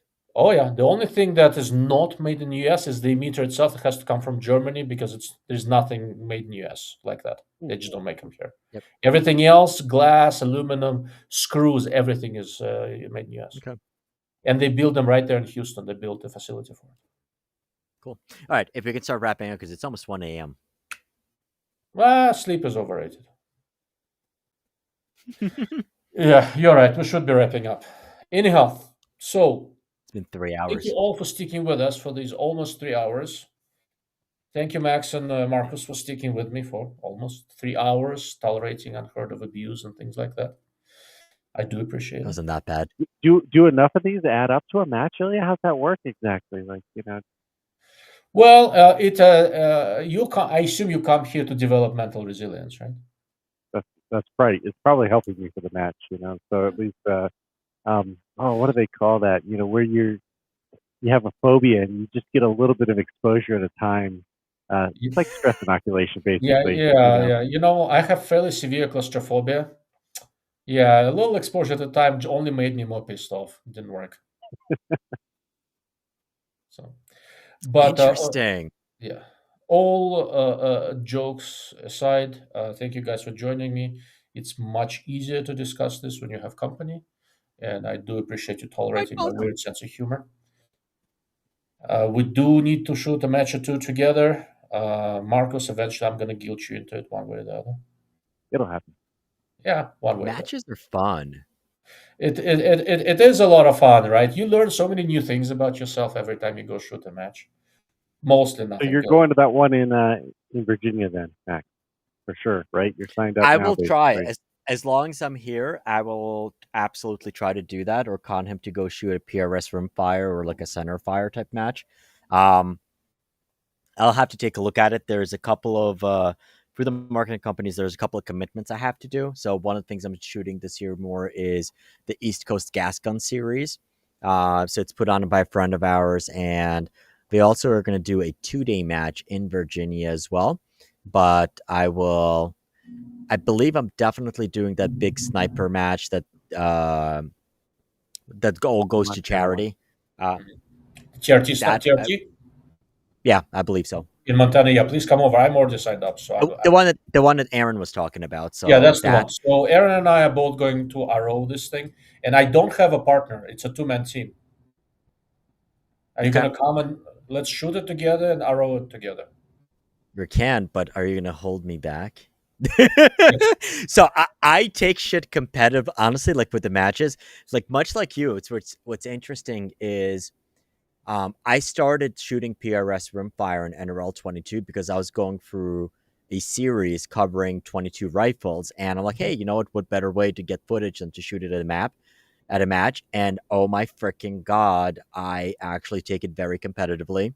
So I generally am like number 1, 2, or 3 at my local PRS rimfire matches, and yeah, no, I take that shit seriously. Excellent. Well, I suck at this, so you'll learn some humility. Come on over. Absolutely. Um, Absolute. No, I'm definitely looking forward to it. I think you'd be really, really Yeah, it's fun, gonna be and a it's lot of good, fun. good cause. We'll probably do some donations and like some of the stuff from there. So for the brands that I'm working with, but like I said, for real, I really wanted to shoot NRL Hunter for quite a while, just because it's still shooting skills, but it's completely different types of, it's different So, type of shooting skills and all that have stuff. you ever shot a proper sniper match? No, but I've been wanting to do that for quite a while. So, if you if you want to be competitive or even marginally competitive at that sniper match, shoot a hunter match first. So, Yeah. more than half of the stages there are closer to hunter match than anything else. Yeah, so basically, well, like, okay, it's like you have the target out there, or you find the target, you have to get the You need to distance and all find that them, type you of need to stuff. engage them, and all that sort of stuff. Yeah. Yep. Definitely. And Alex, I'm still kind of like, I'm definitely gonna do rimfire stuff. Gonna do some center fire stuff because we were sponsoring a lot of the matches. Now that I'm gonna be working with the Uintop Precision, so any place where I can use some of her stuff, and like they feel, I think Rich is like, I'll build you a gun in any caliber, but I'd really prefer, and I really wanted to do a 6-gauge Tiger, but he was like, I hate that. But if you really want it, I'll do a build one for you. And I'm like, how about 25 Creed? And like, yep, 25 Creed seems to be a good solution for NRL Hunter. And I like oddball stuff. All But right. then the other thing I want to do is actually do some ELR matches. So yeah, So I'm not an ELR guy, but hunter matches I highly recommend. perfect. All That'll be right. fun. Anyway, I've been trying to wrap up for a few minutes now, so I'm just gonna kill this end stream thing. If there is anything we missed, please put it in the comments.